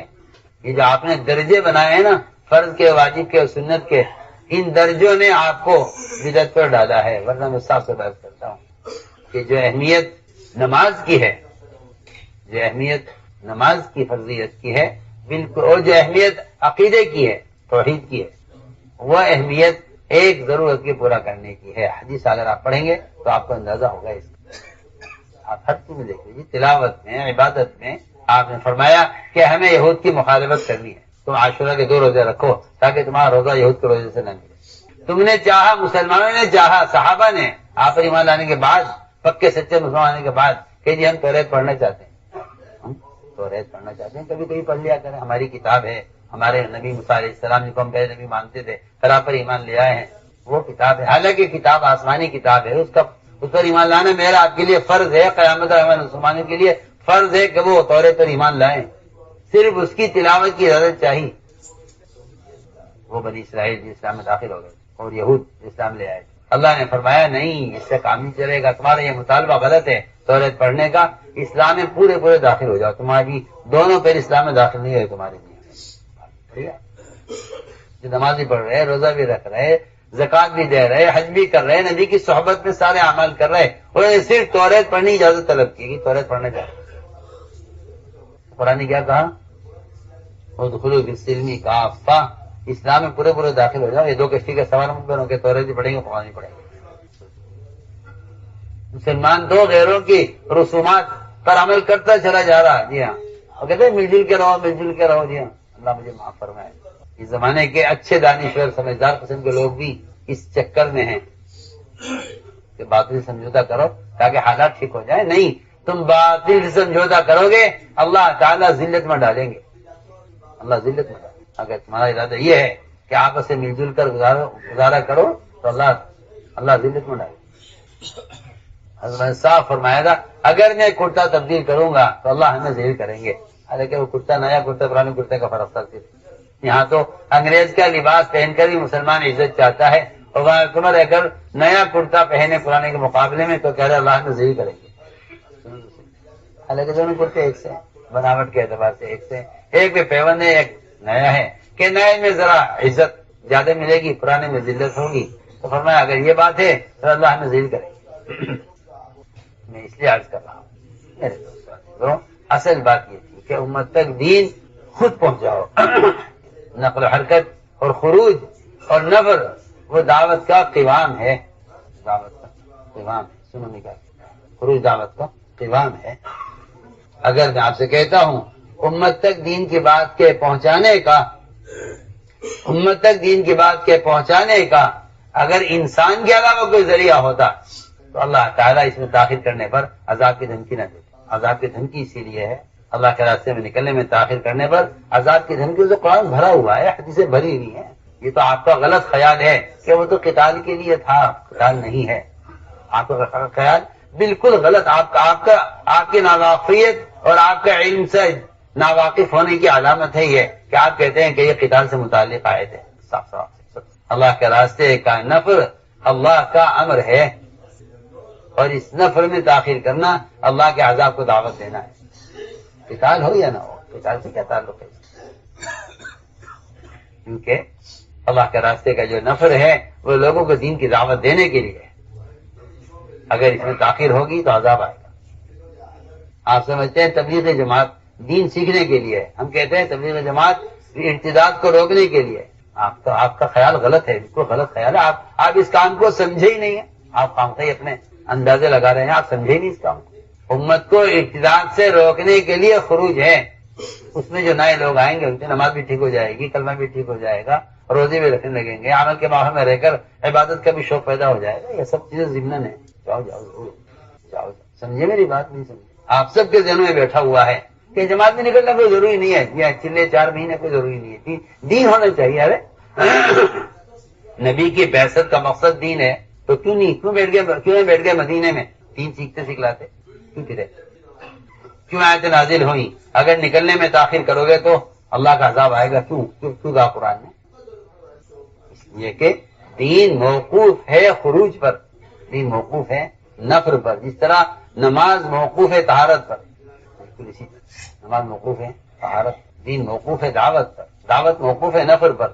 اگر آپ پھرتے نہیں ہیں تو پھر آپ ان باطل آغاز دین کی باتوں کو پھیلانے کو آپ دعوت سمجھیں گے، یہ آپ کی غلط فہمی ہے۔ قرآن نے صاف کہہ دیا الا تنفروا يعذبكم عذابا الیما، نہیں نکلو گے اللہ تمہیں دردناک عذاب دیں گے۔ نہیں آپ پڑھیے قرآن، جہاں قتال کا شبہ بھی نہیں ہے وہاں بھی نکلنے میں تاخیر کرنے پر عذاب کی دھمکی ہے، جہاں قتال کا شبہ بھی نہیں ہے بلکہ قتال کا انکار ہے، جہاں کہ اب کوئی قتال ہونے والا نہیں ہے، جن واقعات میں قتال کا انکار ہے وہاں بھی ہلاکت کی دھمکی ہے نکلنے میں دیر کرنے پر۔ یہ میں آپ سے صاف سے عرض کر رہا ہوں سب سے کہ یہ شیطان کا وسوسہ ہے اور اس سے استغفار کرنا چاہیے کہ یہ کہنا کسی کا کہ پھرنا ضروری نہیں ہے، پھرنا مولانا صاحب کے ملفوظات پڑھا کرو تو پتہ چلے گا کام کیا ہے۔ اگر مولانا صاحب کے ملفوظات نہیں پڑھو گے صبح شام رفتہ رفتہ تمہاری ذہنیت اس کام کے ساتھ ہی ہو جائے گی کہ پھرنا کوئی ضروری نہیں ہے۔ پڑھی مولانا صاحب ملفوظات پتہ چلے گا آپ کو کہ اللہ کے راستے میں نکلنے میں دیر کرنا اللہ کے عذاب کو واجب کر دیتا ہے۔ آپ تو یہ کہہ رہے ہیں میری دین سیکھنے کے لیے نکلنا ہے، اور دین سیکھنے کے لیے بہت سے راستے ہیں، کتاب لے کے سیکھ لو، آپ کسی عالم سے سیکھ لو، مدرسے میں سیکھ لو، مسجد میں سیکھ لو۔ جب دینی سیکھنا ہے تبلیغ سے تو اس کے لیے نکلنے کی ضرورت ہے۔ ہمارے مقام پر ماشاءاللہ علماء ہیں، ان سے ہم دین سیکھیں گے۔ میں کہہ رہا ہوں کہ صرف دین سیکھنے کے لیے خروج نہیں ہے، اقامت دین کے لیے خروج ہے، امت کو جہنم سے بچانے کے لیے، اعتدال کی عوام کو روکنے کے لیے خروج ہے۔ مدینہ منورہ کو جو خالی کیا جا رہا تھا نہ کافروں کے لیے کیا جا رہا تھا نہ دین سیکھنے کے لیے نکل رہے تھے کہ بھائی چلو مدینے سے باہر نکلو دین سیکھنے کے لیے، بالکل بھی آپ بتا دیجیے۔ سارا علم مدینے میں، وحی کا محبت مدینہ، وحی کے نازل ہونے کی جگہ مدینہ، اور نکلے کس لیے کہ زکات والے زکات سے انکار کرے، نکلیے مدینے سے۔ پڑھیے آپ سیرت پڑھیے۔ آپ کا خیال ہے یہ غلط خیال ہے کہ تبلیغ دین سیکھنے کے لیے ہے، اور اگر دین سیکھ رہے ہو تو نکلنے کی کیا ضرورت ہے؟ یہ خیال آپ کا غلط ہے، یہ خیال آپ کا غلط ہے۔ نفر اپنی جگہ فرض ہے، دین سیکھنا اپنی جگہ فرض ہے۔ البتہ یہ بات بالکل ٹھیک ہے کہ تبلیغ کا ابتدائی مرحلہ ہے دین سیکھنا، اور ایسا کل چھپا ہوا ہے کہ اگر جماعت میں نکل کر آدمی دین سیکھ لے تو یہ ایسا ہے جیسے کوئی بچہ وہ نرسری میں الف باتا سیکھ لے، مکتب میں چھپا ہوا ہے ملک۔ اگر آدمی دین سیکھ لے پورا تو آپ نے کیا سیکھ لیا؟ الف باتا سیکھ لی، اور نرسری بچے کو داخل کرو نرسری، ایسا چھپا ہوا ہے کہ نرسری ہے، نرسری بچے کے لیے، ورنہ نماز کے سیکھنے کی بات تو یہ ہے کہ حضرت جرجہ کو حضرت خالد نے میدان قتال میں دعوت دی اور اپنے خیمے میں لے جانے تک نماز سکھلا دی۔ اس لیے ہم عرض کرتے ہیں کہ اللہ کے راستے میں نکلنا اللہ کا امر ہے، ہم اس حکم کو پورا کرنے کے لیے نکلنا۔ اور اگر کوئی اور ذریعہ ہوتا دین کی بات کو مجھ تک پہنچانے کا تو پھر میں سمجھتا ہوں کہ نفر میں تاخیر پر عذاب کی دھمکی نہ ہو، اور بھی ذرائع ہیں۔ اور یہ بھی خیال ذہن سے نکال دینا چاہیے آج آپ کو کہ بھائی فرض کفایہ ہے، ماشاءاللہ کچھ لوگ اس کام کو کر رہے ہیں تو پھر یہ ضروری نہیں کہ ہر ایک کرے، جبکہ علماء فرماتے ہیں کہ افراط دعوت دینا ہر مسلمان کے ذمہ فرض عین ہے، فرض کفایہ نہیں۔ اسی تقی عثمانی اللہ تعالیٰ صحت اور عافیت کے ساتھ انہیں تعدیر قائم رکھے، وہ فرماتے ہیں کہ افراط دعوت دینا ہر مسلمان کے ذمہ فرض عین ہے۔ البتہ تعلیم و تدریس یہ فرض کفایہ ہے، اگر علماء ایسے کر رہے ہیں اور وہاں ضرورت پوری ہو رہی ہے تو یہ فرض کفایہ ہے۔ بیان، تقریر، تدریس، تعلیم سب فرض کفایہ ہے، لیکن دعوت دینا مسلمان کے ذمہ مرد یا عورت۔ ہم اس دعوت کے فریضے کو ادا کرنے کے لیے نکلے ہیں، یہ میں کہنا چاہتا ہوں، دعوت کے فریضے کو ادا کرنے کے لیے۔